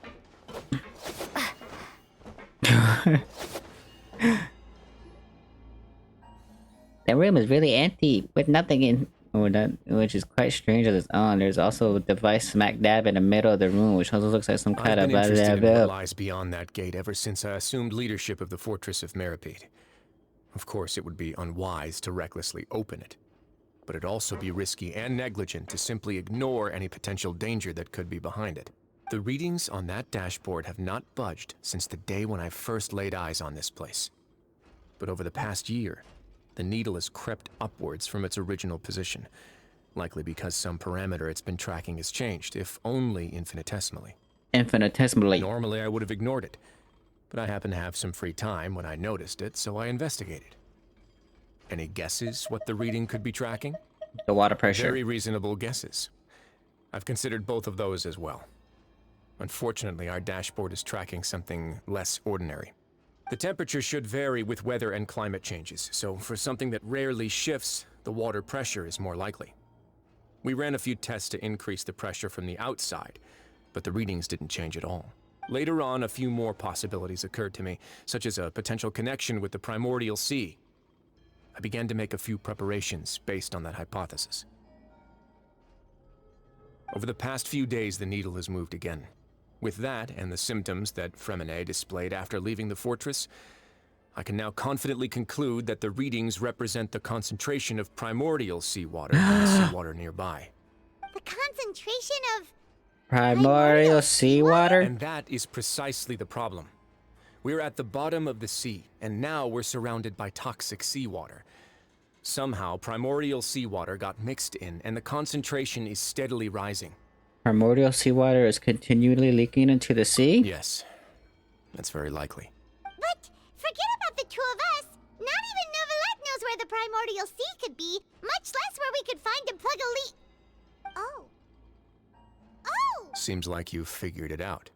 I believe the primordial sea lies directly beneath this sluice gate. For some reason, the primordial seawater levels have risen significantly, and it's now very close to us. The indicators are now red. Although the gate still stands, some primordial seawater has already leaked out and mixed into the sea around us. If this continues, soon it will no longer be able to hold back the primordial sea at all. If this gate falls, all of Fontaine will fall with it. Yeah, you know what the legends say. If this place falls, then everyone in Fontaine will be turned into puddles in the span of a night. But that's just too weird! Why would the Fortress of Meropide be built right above a sluice gate for the primordial sea? Who built this place and— Your expression tells me that this might be part of a vast, complicated conspiracy. To be honest, you might find the actual answer may be exceedingly boring. It's just that the secret of the Forbidden Zone had been long forgotten by the nation before I rediscovered it with my research. There's no single founder of the Fortress of Meropide in any traditional sense. What we know about its history has been left to us by the people who used to live here. When the previous Hydro Archon, Egeria, ruled the land, all convicted criminals from Fontaine were exiled. The people drove the criminals away like a wolf pack chasing away the banished. The criminals received no sympathy of any kind from the people. They were exiled to the desolate seaside, where they experienced only pain, struggle, and the bone-chilling cold. Some of them began to repent, and prayed to the Hydro Archon, asking if there was still anything they could do. The Hydro Archon took pity on them, and said, "You may go guard my secret, deep underneath the waves." And so, leaning on the power of the Hydro Archon, they gathered underneath the sea and began to build a fortress. They became a community down there in the deeps, and over the years helped it to grow. As the number of exiles increased, more and more people joined the community. When the first group of exiles died, they left the yet unfinished fortress to their successors. The Hydro Archon continued to lend her support, allowing the fortress and what it stood for to continue growing ever larger. Before long, this dark underwater fortress became the sinner's only home. And with that, the people here stopped referring to the fortress as a prison. They saw themselves as repenting sinners who would regain their freedom once they had sufficiently redeemed themselves. But as time went on, people also realized that the fortress was a lonely place. Once they had gotten used to life here, they could no longer feel comfortable living in the overworld. Once they had finished serving their sentences, some people left and some others chose to stay. They'd find some idle position and let their withered souls fade away with the ancient secrets of the past. After many, many centuries, few people still remember the reason for the fortress's founding. Now they just see it as an integral pillar of Fontanian society, as the place where criminals deserve to be sent. Now and again, researchers manage to break one law or another and live out their days in the fortress. I learned all this from an elderly historian. Everyone else just thought he'd made it all up. But now you know every part of that history is true. Indeed. It's just as the prophecy says. If this gate fails, then everyone will be dissolved into the sea. Do you believe in prophecies? To be frank, not really. But sadly, that hasn't stopped this prophecy from proving all too accurate. Prophecies are troublesome things. Just hearing one will create the first wave of panic. Seeing signs of it will bring about the second, and actually witnessing it in real time, the third. Well, so Duke of Meropide, just what you plan to do about it? Let's go somewhere else. I want to show you something. Uh-huh. Cutscene? This is it. What? Your Grace, perfect timing. The results from our last round of... Wait, Jurier, he's not alone! Huh? Lorvine and Jurier? Lorvine and Jurier? No need to panic, you two.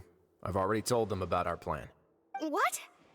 After you warned us not to tell a single soul about any of this? I'm skeptical as well. Are you sure they are trustworthy? The results speak for themselves, don't they? These two may already know more than you could ever imagine. Oh. All right then, if Your Grace insists. They seem harmless enough, so I'll trust them for now. Well, how about some reintroductions? This is Jurier, one of the highest-ranked researchers from the Fontaine Research Institute. He used to work under Edwin. I trust that you've heard of Edwin? Ed who? He's the one who blew the whole institute sky high. Everyone knew he was a bit crooked in the head, but you're not a local, so I guess it's possible for you not to have heard of him. Edwin's main areas of research were archaeum and gravimeters. As his assistant, Jurier is quite familiar with them as well. I hired him to be my technical consultant. You want to blow up the Fortress of Meropide? Ah, what a lovely idea. I'm already imagining it in my head. Bruh. Gotta admit, I'm tempted as well. Guys, focus! Focus! That taskmaster over there is Miss Lorvine, and is also one of my technical consultants. While Jurier used to be Edwin's assistant, she used to be Jurier's assistant. Used to be? Ooh, are they together? Was that really necessary? See, everyone keeps asking this question. Are you too sure you're not a couple and just using your work as a convenient cover? Bruh. Your Grace, I am not in a relationship with this man. Girl, it's just a question. If I dated her, I'd officially be madder than Edwin. No. Jeez, forget I said anything then. Follow me. Wriothesly's got some crazy freaking scars on his body. There's another door that goes right up. Your constant amazement makes it seem like the fortress can do anything. I mean, she is a little bit small-minded, so... Paimon really thinks everything's super cool. Super cool. Was that a transition? This is just a normal room? Let's spice it up a bit. Turn on the lights. And here you go. Whoa! This is... What a huge ship? This is also a production zone that Paimon's never seen before. What's going on? How much do you know about Fontanian history? Not much at all. Well, then maybe you haven't heard the story of ancient Lemuria. Lemuria? To give you a quick rundown, Fontaine used to be ruled by the Lemurian dynasty. Say According to what? legend, the Lemurian king Remus came to this land after being inspired by divine revelation and found the seer Sibila, who had taken on the form of a golden bee. taking the Golden Bee with him and riding on a huge ship, the Fortuna. He created his nation above the surging waves. He called his nation Lemuria, and used the Fortuna to incessantly search for new tribes and islands, calling on them to join his empire. There's a ship in this story too? Where there's water, there'll be ships. People believe that hope can always be found at the end of a voyage. Do you believe that too? No. To a point, I think. As you've already seen, I have a whole factory's worth of labor, materials, and technology at my disposal. Certainly can't hurt to give it a try. So the moment I began to speculate that the Primordial Sea might lie underneath the gate, I also began this project. Were you inspired by the legendary Fortuna? Fortuna? Maybe. Fontanians need something to hold on to cope with the impending disaster. This is a plan for the ages. Were the workers to find out the truth behind this ship, riots would destroy the fortress faster than any catastrophe. As the fortress's administrator, I'd never make such a reckless call. Alright, that's enough talking for now. I'll need another 3 cups of tea to soothe my throat. Do you have any other questions? Seems like you're good. Come on, I'll take you. Okay. Okay. I'll leave you here for now.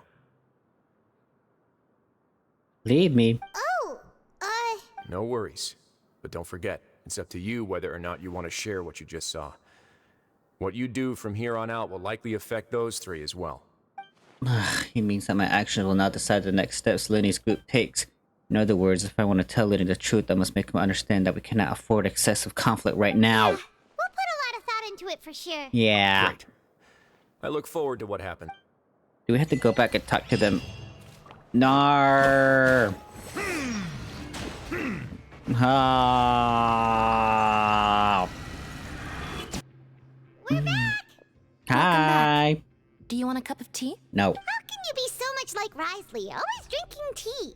Always drinking tea. Actually, now that you mention it, I just remembered something now. While I was sedated, I could still barely hear 2 people talking next to me. They were discussing everything, from the leaves to the water and even the teacups themselves. Must have been Wriothesly and Sigewinne. Yeah, I heard 1 male voice and 1 female, so it should have been the 2 of them. They really were just talking about brewing tea. I really can't make sense of this place. So, Traveler, Paimon, were you able to learn anything from... Yeah, he explained everything. Very well. Then, would you mind checking your answers against my speculations? Feeling better now? Yeah, I took the time to rest, so I'm feeling a lot more relaxed now. Nobody else is around, and Miss Sigewinne is also busy with something or other. So let's just talk here. All right, then I'll posit my theories. I asked myself 3 questions. Firstly, why was Fremine affected by the primordial seawater? It was because he dove into the sea. My theory is, the long-lost primordial sea is probably very close to the Fortress of Meropide. Ooh, he's good. He got that right on the first try. That's our Lenny. Secondly, Wriothesly's attitude changed dramatically during the course of our stay here. He ignored us completely at first, then suddenly roadblocked us. Why? I spent quite a long time thinking about this. If he has been monitoring the Fatui since the very beginning, he probably ignored us at first because he was hoping we could find Master Child for him. What's more, the Fortress of Meropide is not part of Fontaine's court system, nor does it report to Udex Nervulet. Wriothesly is basically the king of a no-man's land. As long as the fortress doesn't do anything about Master Child's disappearance, Father can use it to pressure the Fontaine authorities. And while the 2 factions are pitted against each other, Wriothesly will be free to move between the parties of interest. If I had to guess, he probably has something that he's working on himself. It's likely related to the secret of the infirmary, but I just can't think of what it could be. Wow. You're super smart. Thanks so much. Then finally, there's the last question. If Wriothesly does have a plan, what could it be? All I know for now is that his plan probably has something to do with the changing nature of the seawater. He's even gotten Cloran to help him out. That can't be the full extent of what he's doing. There's probably a secret passageway behind the block in the infirmary, and there's something big in the fortress that most people here never get to see. He has a bargaining chip, and it could be important enough for Father to deal with him directly. I don't have enough information, so I have no idea what his chip might be. But let me guess. You have the last piece of the puzzle. You... Bruh.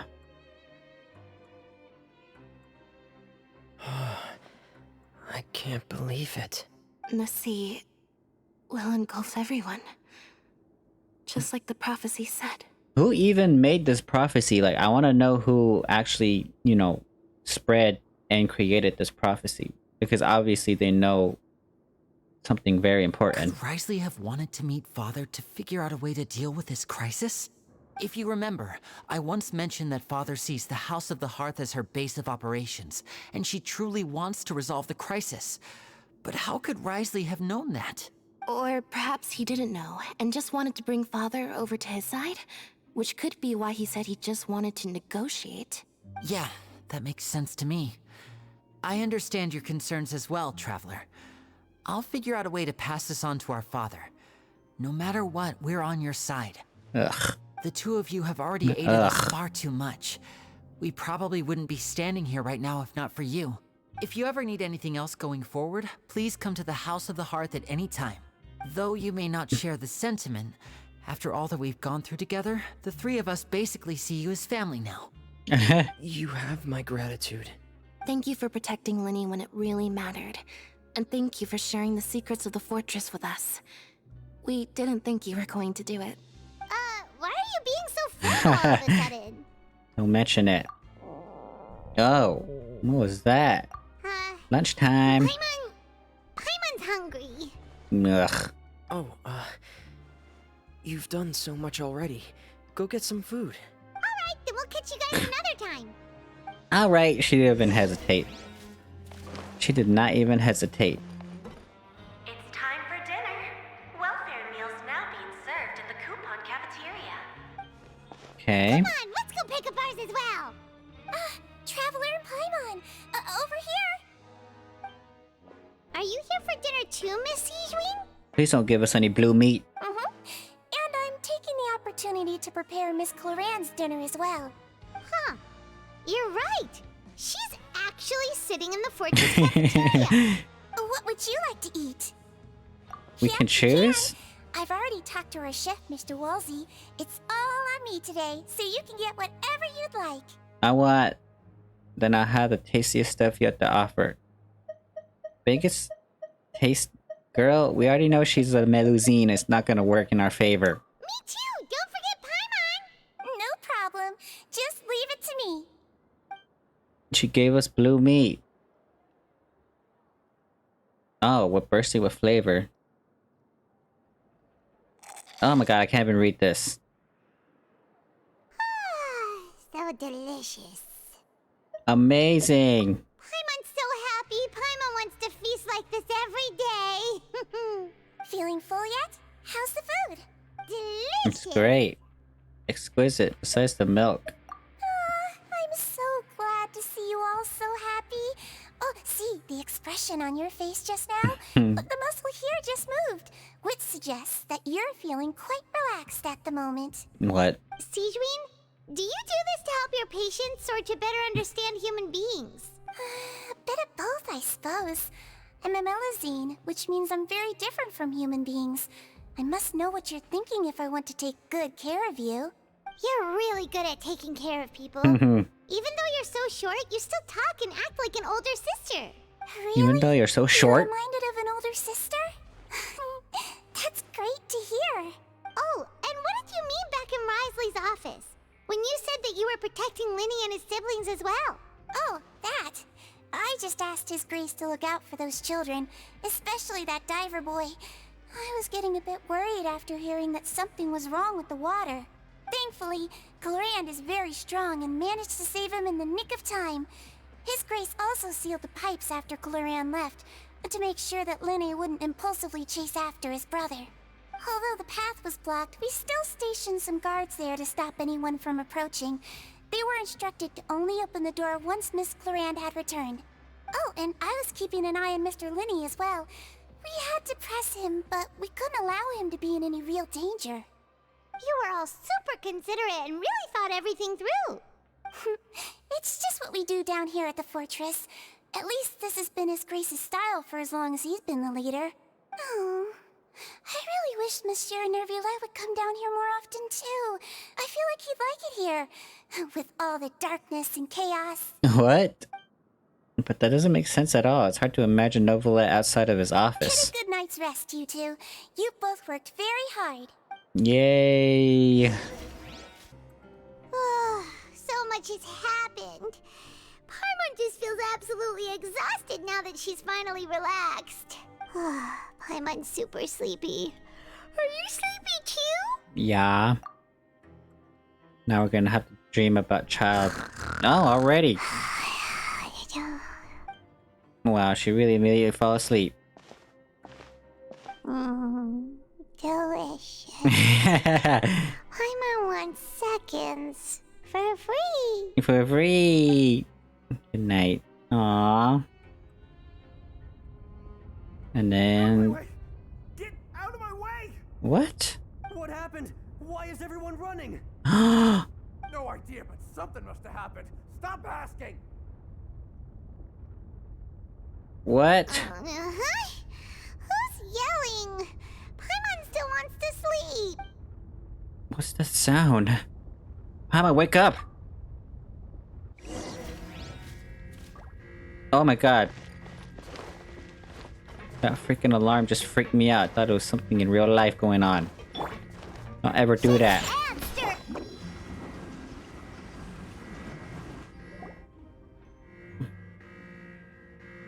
What happened? Why is everyone running around? Hey, what are you doing? No time to explain, mate. Goodbye. Goodbye. Hey, wait! What's wrong with these people? They won't even talk to us. They're here! There you are! What? Oh, thank goodness! Quisto and Laveroon, do you know what happened here? We came here especially to inform you. Something seems to have gone terribly wrong just now. His Grace is telling everyone to evacuate and get out of here. Laveroon was saying you two are new here and you don't have many friends, so you might slip through the cracks. Haven't you heard all the stories like that? An evacuation is successfully completed, yet you only find out once— Okay, we get it. Weren't you the one who brought that up? Why is it suddenly my idea? Shut up! Okay, whatever. The point is, you should come with us. Okay. Yeah, he said to get as far away as possible, upwards and outwards. And that means whatever happened, happened below. Oh no! Oh no. Yes! Whoa, wait, what? What? Hey, where are you going? Y'all need to go. We have to go find the Duke. You two just go and get out. Go on without us. Go on without us. Hey, hey! Be careful! Okay. Wow. Please evacuate upwards and outwards, upwards and outwards. If you're already at the top of the flare, then try to move as far outwards as possible. What happened? Did the seal break? Did the seal break? Is the primordial water being released? Think you can bully me? Activate. Oh my god, it's a cutscene. They're here. Just like I said.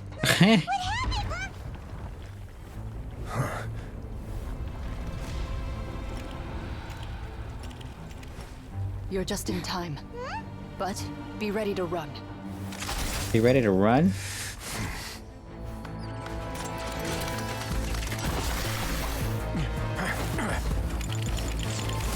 Careful, don't get splashed on.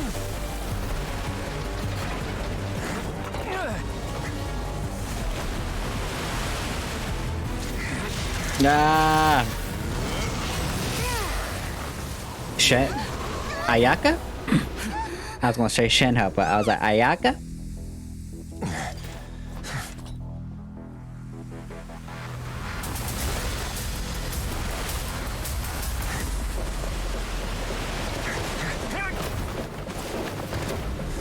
Close the gate. 3, 2, 1.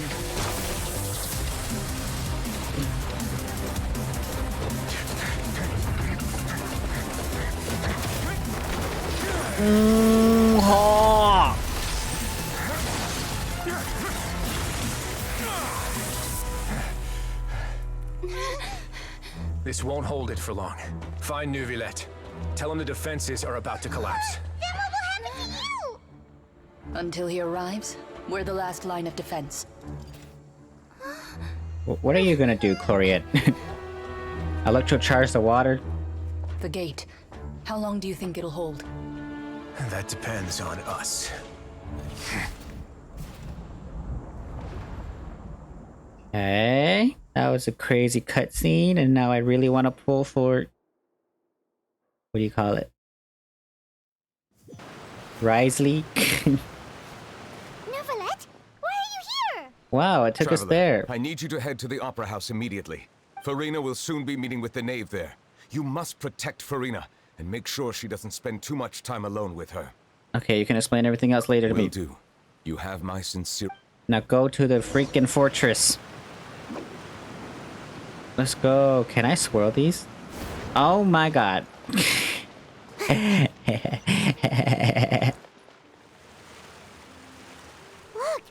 are a ton of Fatui and Palais Mermonia people over there. The knave is probably here already. We need to hurry.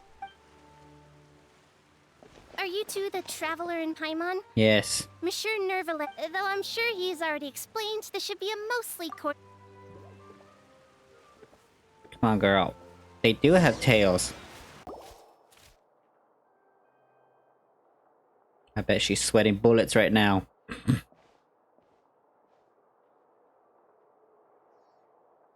Ah, traveler. Oh, so you two are the honored guests Miss Farina mentioned.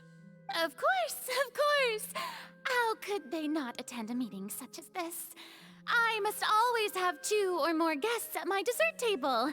Otherwise, the occasion would be too lonely and unbecoming of my station. Girl. It is my pleasure to make your acquaintance, traveler. I have heard much of your accomplishments. I am the Knave, one of the 11 Fatui Harbingers. Weren't there 13? 11? So this is the Knave, the head of the House of Hearth and Linny's siblings' father. She certainly does not seem easy to deal with. Pleasure to meet you. I've already prepared seats for you. Come, sit beside me. Perhaps you two are unaware of how Miss Farina and I do things. You see, we actually recently agreed to get together for tea when we had the time. See this? This is a limited type of confectionery that Miss Farina simply adores. There are only 16 slices sold every day. Really? Here, why don't you and Paimon have a taste? She seemed friendly enough, but that can't be all there is. The Knave is a force to be reckoned with. I should be very cautious around her. Traveler, what do you think of this cake? It's quite tasty. That's good to hear. So what Child said was on the mark after all. You do share a taste in desserts with Farina and I. Child talks about us, huh? Wait, Child should have no reason to have said something like that. I wonder how he's doing nowadays. You must have heard, right? He's suddenly gone missing. I'm really worried about his safety, you know. Here's to hoping that he's an excellent swimmer. I have faith in his abilities. Since we're talking about him, I feel like I should add something. His martial prowess really looked certainly pretty impressive. Yeah. Farina looks quite nervous. There must be some kind of bad blood between her and the Knave. Oh, so you're also familiar with his aptitude for fighting, Miss Farina. Oh, right. I almost forgot. Child was subdued by Iudex Neuvillette right in front of you. Against ordinary people, my colleague would never be on the back foot. But alas, he just never imagined he'd run into such a person. I must express my admiration for Monsieur Neuvillette. Ooh. I managed to find a few leads on his whereabouts. Coming from you, that's not surprising at all. But I thought you would be happier to hear the news. Of course, but it's still a bit of a shame. You see, I would have been far happier had I received this news somewhat earlier. As you well know, a long time has passed since Child disappeared. Well, in any case, there's no need to worry. We know for sure that Child is still alive. Oh, and just how do you know that? Because we found evidence that proved he left the Fortress of Meropide. And where did he go after leaving the fortress? Well... Darn it, Paimon! The Fortress of Meropide lies deep beneath the waves. Unless he pranced right out of the main gate, he must have had to swim for it. Do you have any proof that he surfaced safely? We do not. But there is also no evidence that he's been injured or killed. That is good news at least.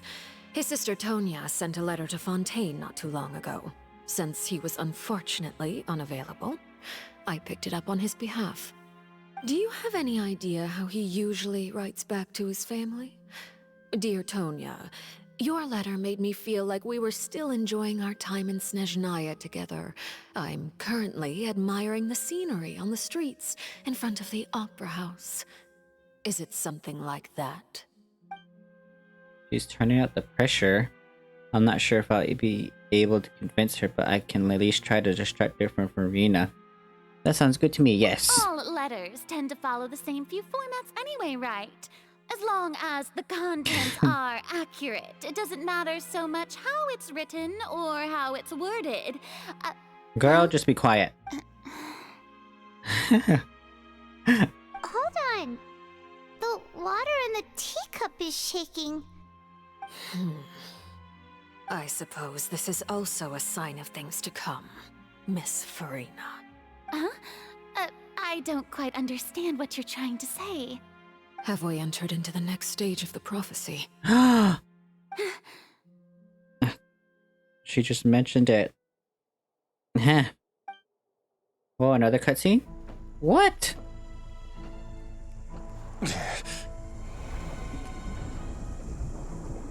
So he knew about the true purpose of the fortress.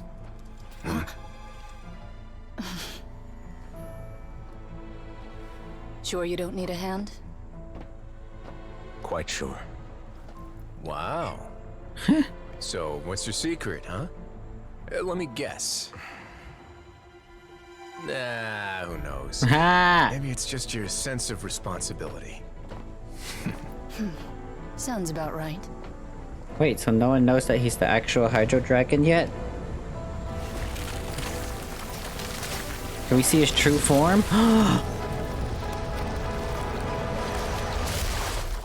What?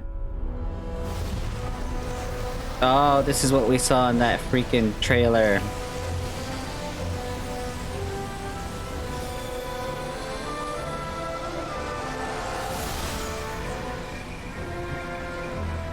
A day may come when the prophecy is fulfilled and the waters burst forth. But it is not this day. This ancient power could easily obliterate an entire race. A tsunami of fury would unleash endless catastrophe.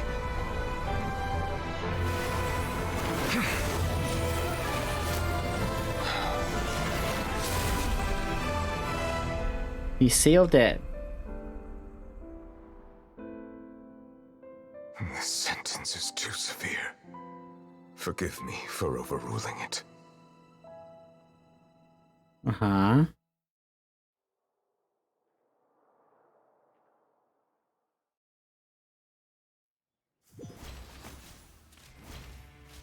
All right. Seems like the problem inside has been suppressed. Let me guess. We're safe for now. Indeed. But only for now. I win this bet. You owe me a present. Present? Very well. It was indeed just as you said. You made a bet. We made a bet on the size of your entourage. Cloran thought you wouldn't come down by yourself. I figured you would have at least brought a few people along for appearance's sake. It appears I underestimated just how confidential the mission was. Shouldn't you have gotten used to confidential missions by now? That's just how the courts operate. So what gift must the loser give? Tea? He already has tons of tea in his office. I'm thinking about a set of legal codices. Codices? Wouldn't happen to be a dig at my lack of legal awareness, would it? Oh. Well, I'm sure His Grace doesn't consider the fortress to be outside the law. I was under the impression the residents of a place like this would be uninterested in the legal codices. That was obviously a joke. Anyway, you've still got some unfinished business to attend to in the overworld, correct? No need to stay here if you have a pressing matter. We all know you can't leave Palais Mermonia for long. Thank you. I hope everything went smoothly with the Fatui Harbinger. What?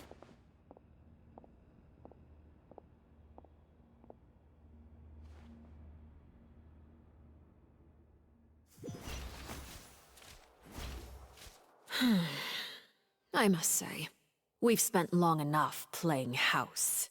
Miss Farina, as the Hydro Archon, I am sure you understand the exact meaning of the phenomenon we just witnessed.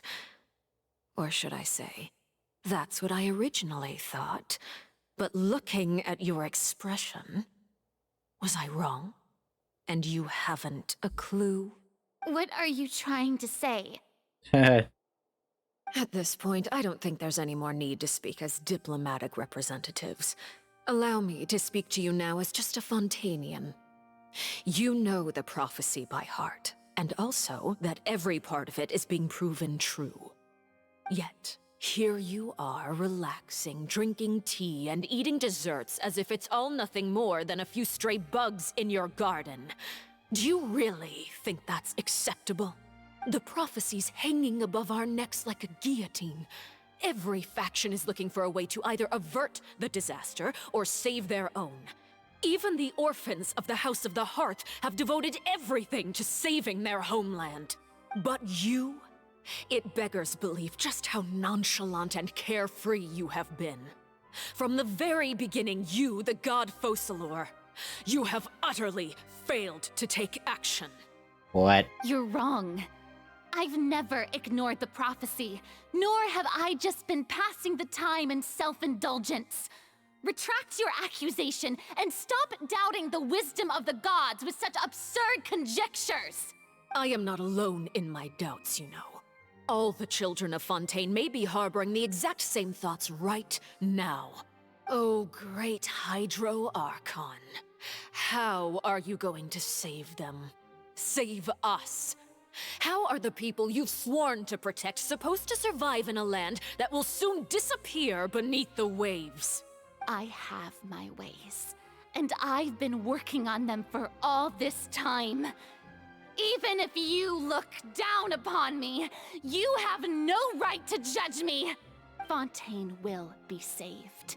Even if I still cannot see the true future right now, as long as I continue on as I am, I will be able to hold my head up high.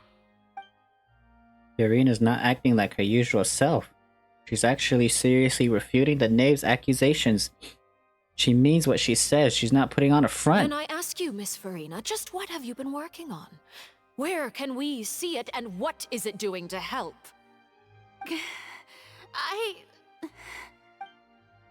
So, was that all a lie? Or can she really not tell us? She was so full of conviction and confidence just now, but she's inflated the balloon. My machinations are just like the prophecy itself. They will only reveal themselves at the fated time. It is just that beings like yourselves are unable to perceive them as of yet. I see. As a god, the proof of your labor always lies beyond prying mortal eyes. Allow me to be so bold as to ask another way. Would it be possible for you to tell us the parts of your plan that are not confidential? Such as your emergency response plan for the impending disaster? an emergency response plan? Oh, that look in your eyes. Have you not even prepared one of those? The emergency response plan is also strictly confidential. Then allow me to jog your memory. Miss Farina, what is the purpose of your Oratrice Mécanique d'Analyse Cardinal? What? And what do you plan to do with the massive amounts of indemnitium that has accumulated over the years? The Oratrice? It's just like it appears to be. Something to give out So sentences? you also have no idea. If I'm not mistaken, someone's using it to prepare for something. But unfortunately, it would seem that someone is not you, Miss Farina.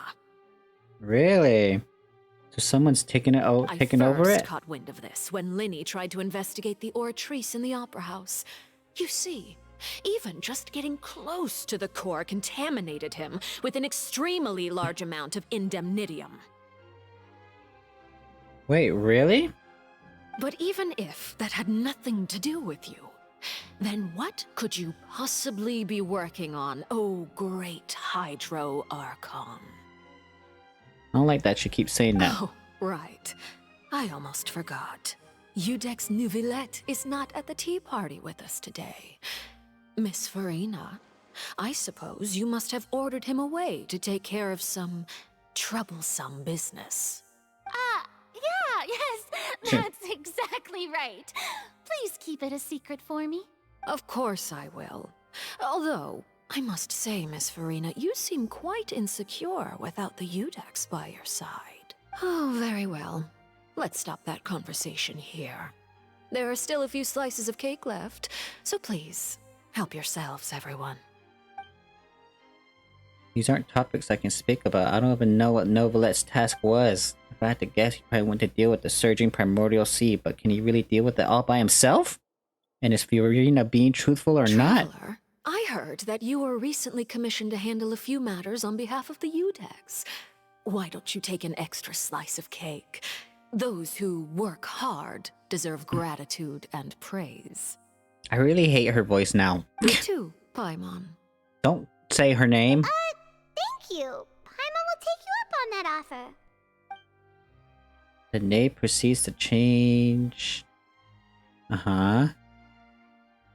You ate the cake! Paimon's super full. That cake was... If it's on my tea table, it must be of the highest quality. Yes, and we must thank the knave for bringing these over as well. You're welcome. I'm sure the cake also felt greatly honored to be featured at Miss Farina's table.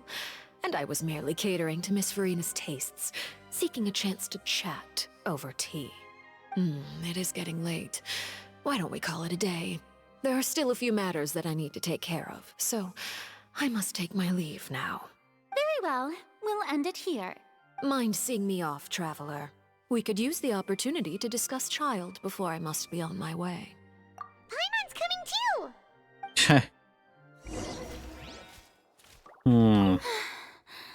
The tea party turned out to be even more difficult than I'd imagined. Why are you looking at me like that? Is something the matter?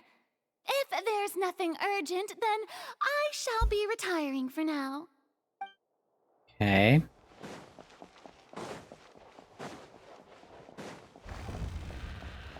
Whoa. This is where that was. Why are we the traveler? Like dead for real. Wait, what? Wait, did they change the Skyward Blade? I thought it was supposed to be gold. Right? It's all silver now. Wait, what? Am I tripping? 'Cause... Hold up. I'm like, 'cause... Where's a freaking Claymore user when you need it? Here you are. This one's gold. How about the polearm?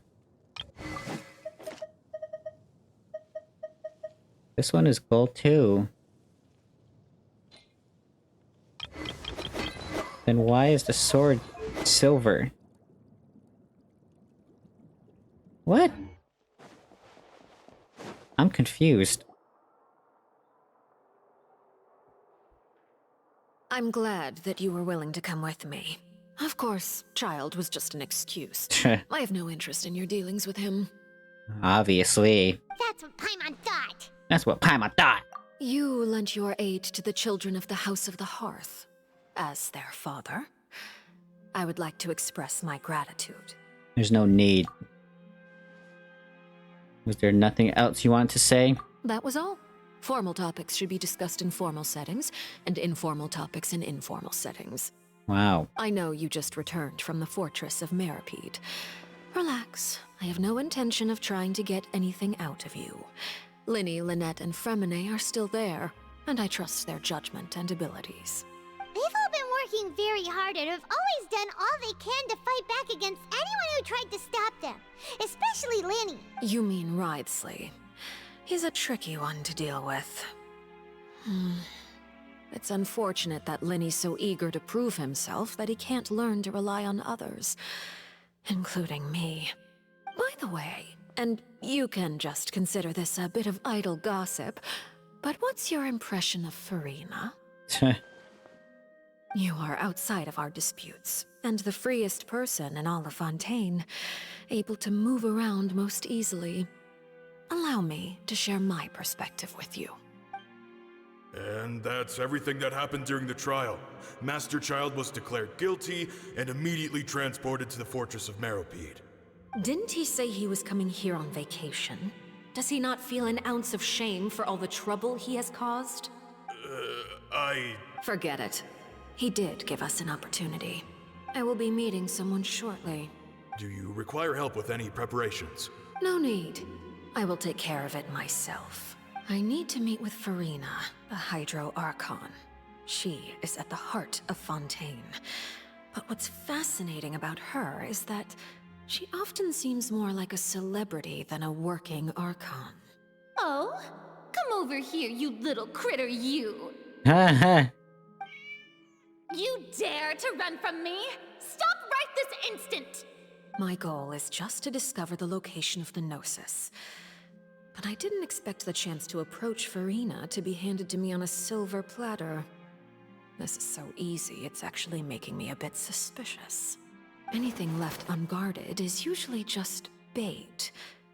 But no one will blame someone for taking the bait.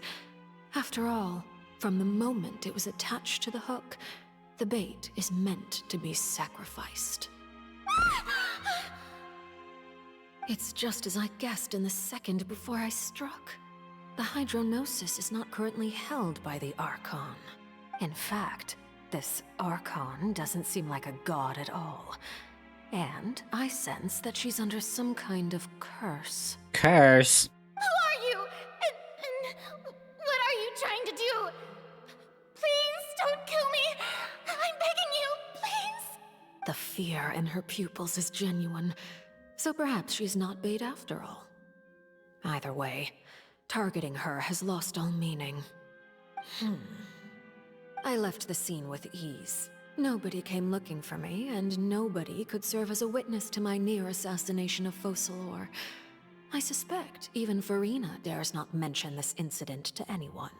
Not long after, my informants confirmed what I had guessed. After returning to her quarters, Furina quietly cried alone.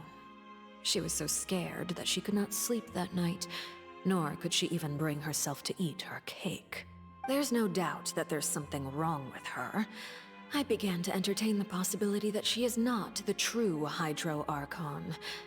Perhaps Iudex Neuvillette is actually the genuine article. I have to find the Gnosis. If the Neuvillette hypothesis is correct, he is probably in possession of it. Alternatively, it might have been hidden in a place that's hard for ordinary people to access. Yes, Father. The freaking... Oratrice de la Lex My dear Cardinal. children, please speak. News from the Fortress of Meropide. Master Child has gone missing. On top of that, the contacts and guards we bribed at the fortress have all gone quiet as well. Probably the handiwork of that Wriothesly. I'm afraid so. This is a good opportunity. The value of a harbinger is much higher than most would imagine. We now have an excuse to exert diplomatic pressure on the Fontaine authorities. Set up a meeting for me. I would like to meet the Hydro Archon and Udex Neuvillette. Oh, and I have an additional mission for you three. Yes, Father. Tartaglia's disappearance was not a part of my plan, but I can use it to make a breakthrough. With this as my excuse, I can ask for an official audience and continue my investigation of Farina and Udex Neuvillette. Udex. The initiative belongs to the House of the Hearth. My wish to investigate the Fortress of Meropide will be a front. Linny and his group will be responsible for the actual intelligence gathering.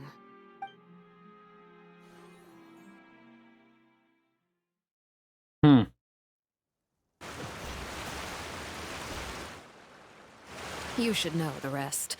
Linny's group is quite close to you, so they wouldn't have hidden anything from you. You attacked the Hydro Archon? It wouldn't mean anything, even if you shouted it from the rooftops. After all, even Farina herself is still pretending that nothing of that sort ever happened. Alright then. I've now had 2 chances to enjoy tea with Farina. I have to say, the leadership of Fontaine is even more inscrutable than I had imagined. I once surmised that Udex Neuvillette must be the Hydro Archon, but now, that doesn't seem right to me either. How did you come to that conclusion? I am a servant of Her Majesty the Tsaritsa.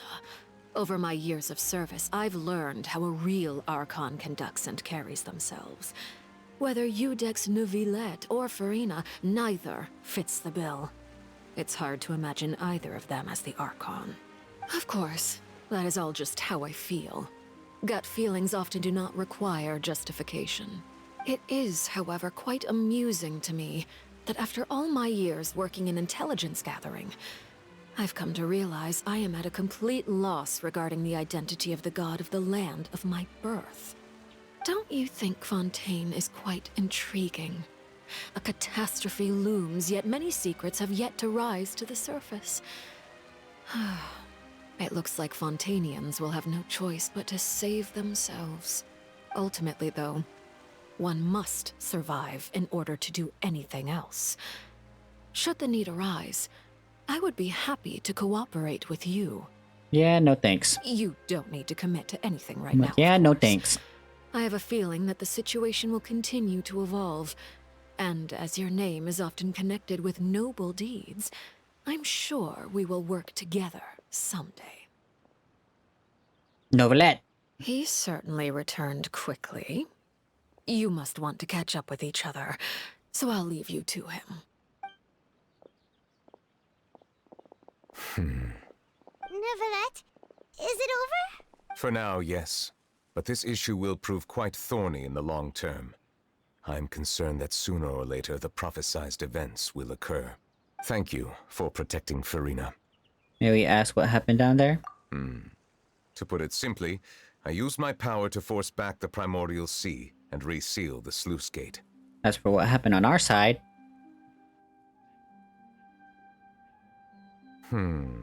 So as expected, the knave has turned up the pressure on Farina.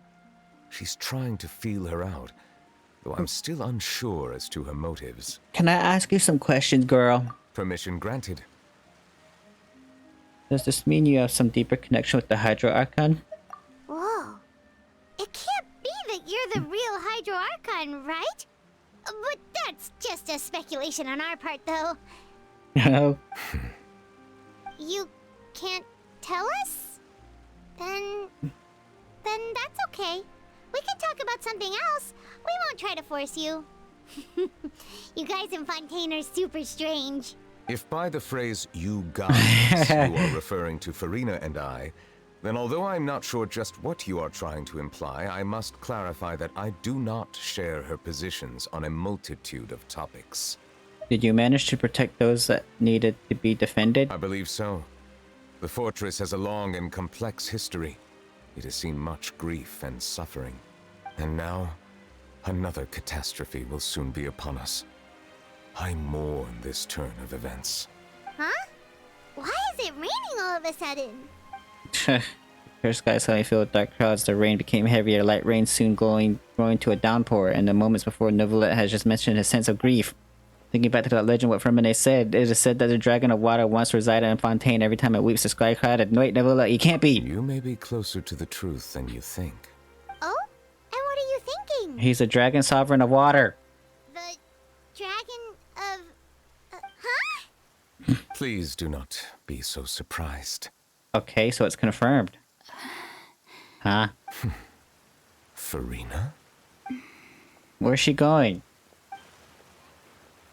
Novelet, are you listening? My apologies. We were just guessing randomly. We didn't guess right, did we? You're not actually the dragon sovereign of water, right? You guessed correctly. Ah! I sincerely hope you'll be able to keep this a secret for me. Right, of course. We'll definitely help you keep it a secret. There's still something Paimon wants to ask you, though. Please, go ahead. Well, if you are the dragon sovereign of water, and you were able to force back the primordial sea from the fortress, then since Fontaine's prophecy is all about seawater, couldn't you just use your power to solve the crisis? None of the currently living dragon sovereigns in the world, myself included, possess our full dragonhood. They say that when the first usurper arrived on Tivat, they seized a part of the dragon's power. Today, that stolen power is the basis of the Archon's authorities. There are 7 elemental Archons and 7 matching dragon sovereigns. The dragon sovereign of water who lived through that era perished a long time ago. As their successor, I know far less of that part of our ancient history. In any case, I believe I will not be able to do much unless the Archon disappears and returns their elemental authority to me. Really? Given the status quo, however, I would recommend finding another way to deal with the prophecy. Oh, so even you can't solve it. I still have some urgent matters to attend to at my office. If you have any more questions regarding ancient history, you are welcome to discuss them with me at a later time. Please go right ahead. There's a place that Paimon wants to go too. Traveler, why don't we pay another visit to the Fortress of Meropide? Sure. We'll see you another time. Take care. Alrighty, so Novelet is the confirmed Hydro Dragon, right? You guys are back? Yeah. You guys didn't get caught and thrown back down here, right? And here I thought you'd managed to escape from jail during all the commotion. I'd held you up as legendary jailbreakers, but now you're telling me you just never left?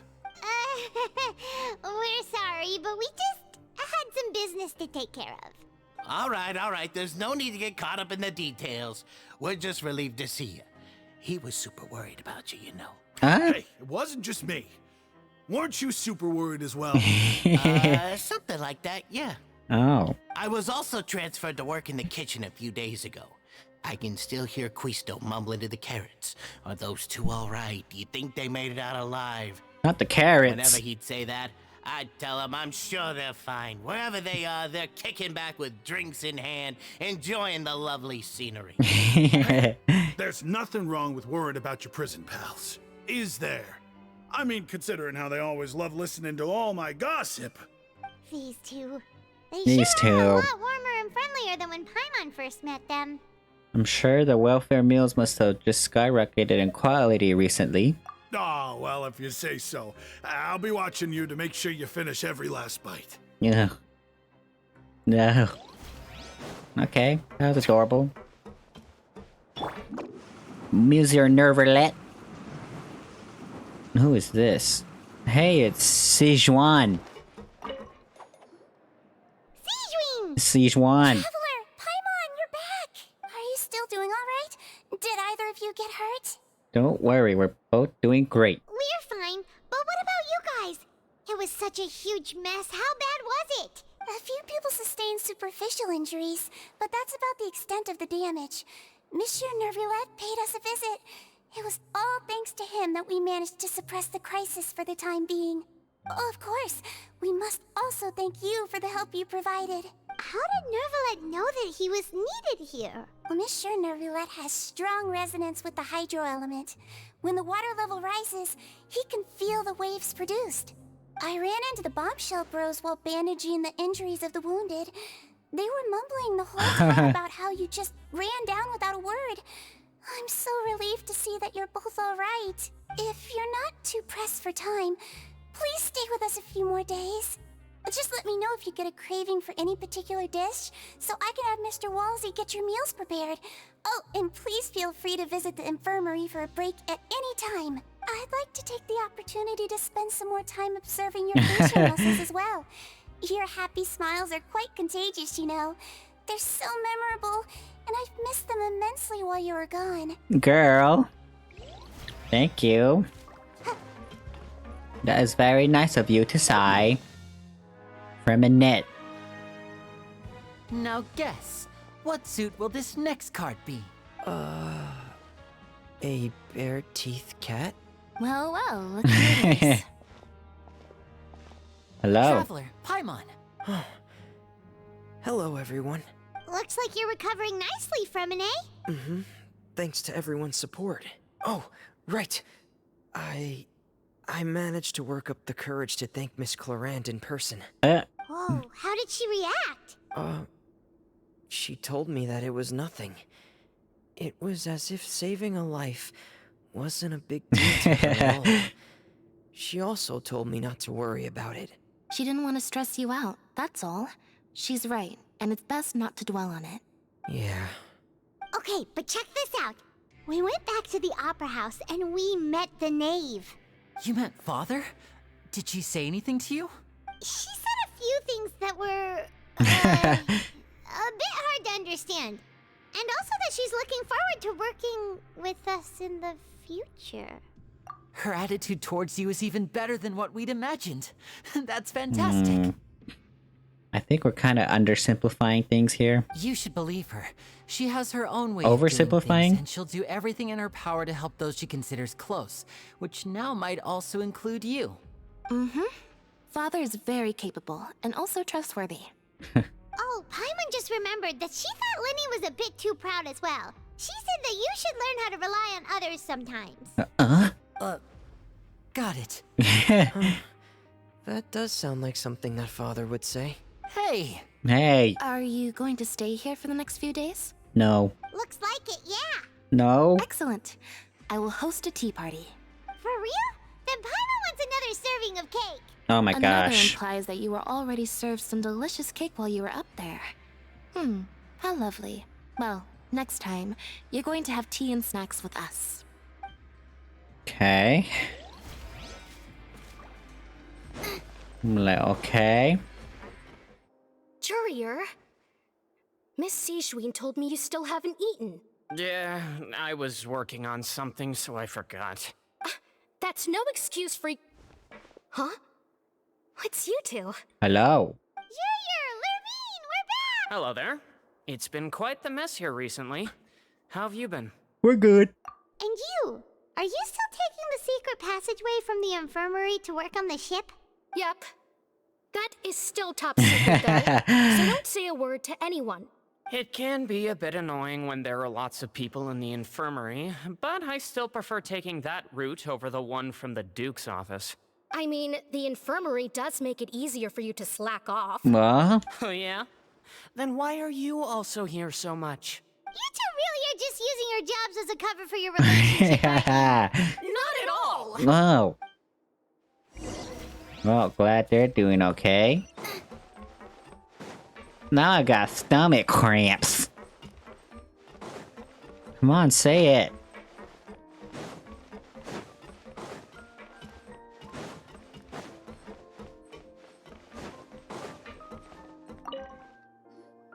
Do my eyes deceive me, or did I just see two inmates come back after making it to the surface? Some strange winds blowing of late.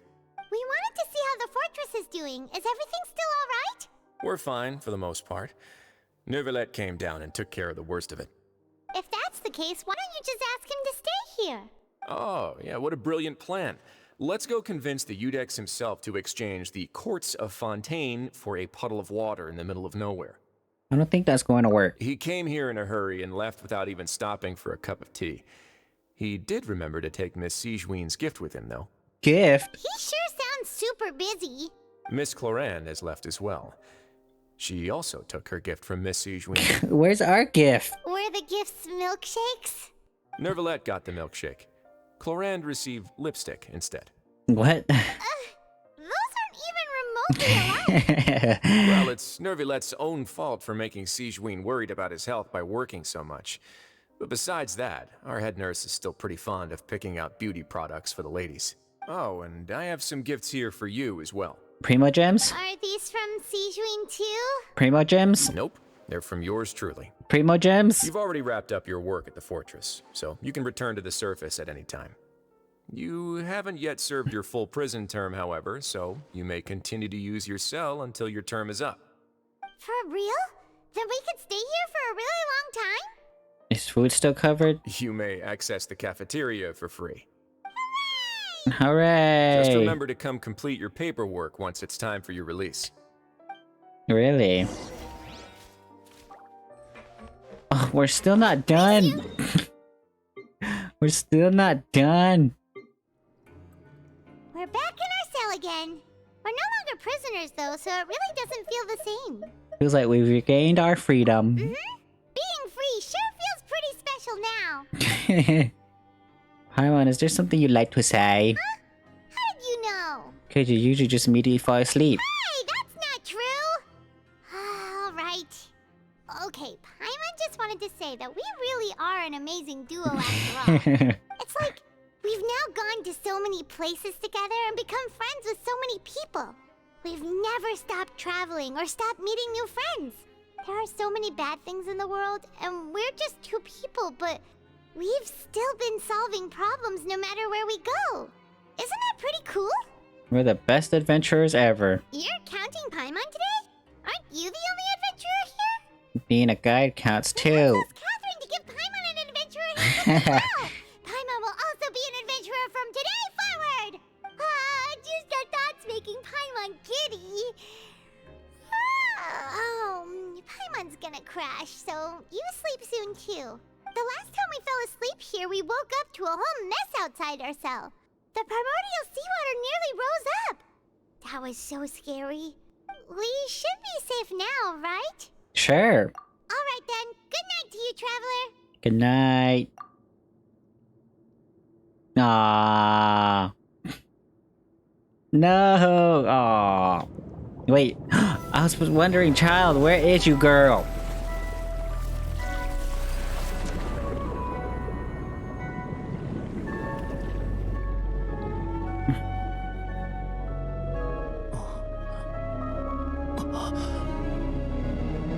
What?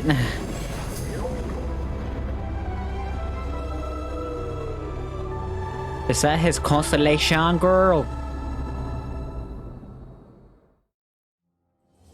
Bruh.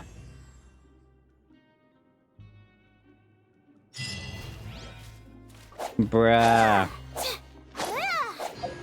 Hey, I got some rewards finally. Holy crap. Did I? Oh no. We did that and we did that. Let's go. 3 wishes. Alrighty, and that'll be it for this video. And yeah, things were kind of interesting. We got to finally interact with the knave or father, and she seems pretty crazy. I don't know, I really don't trust her, you know, considering that she's a Fatui and stuff. And we did manage to stop the primordial water, but only temporarily. And also Neuvillette pretty much confirmed that he's the dragon. But there's also the mystery, like, of who the Hydro Archon is, which is kind of interesting to me because I figured it was Fiorina, but now the knave is saying that it's not her. So I don't know, could there be another person who's like the actual Hydro Archon? But I don't know, that's kind of weird. I wonder if they're gonna do something like that, or maybe just like, I don't know, because the knave said that Fiorina seemed like she was under a curse. So maybe, you know, later down the road we'll break her curse and she'll become like the fully fledged Hydro Archon. But yeah, that seems pretty interesting to me. But yeah, other than that, Wriothesly, he seems like a pretty interesting character. I kind of do want to pull for him, but I don't know. I'm kind of like trying to save my wishes up. But maybe we'll see when his banner comes out. But other than that, yeah, this was a pretty interesting story quest. That cliffhanger though, I don't know what that was about. Child was he was in the water, right? Because we still don't know where Child is. And he just saw this giant beast. It looked like his constellation because it was like a narwhal, I think. But yeah, I don't know what that's about. But hopefully, you know, next update, they kind of reveal more answers for these questions. But yeah, other than that, I hope you guys enjoyed, and I'll see you guys in the next video. Goodbye.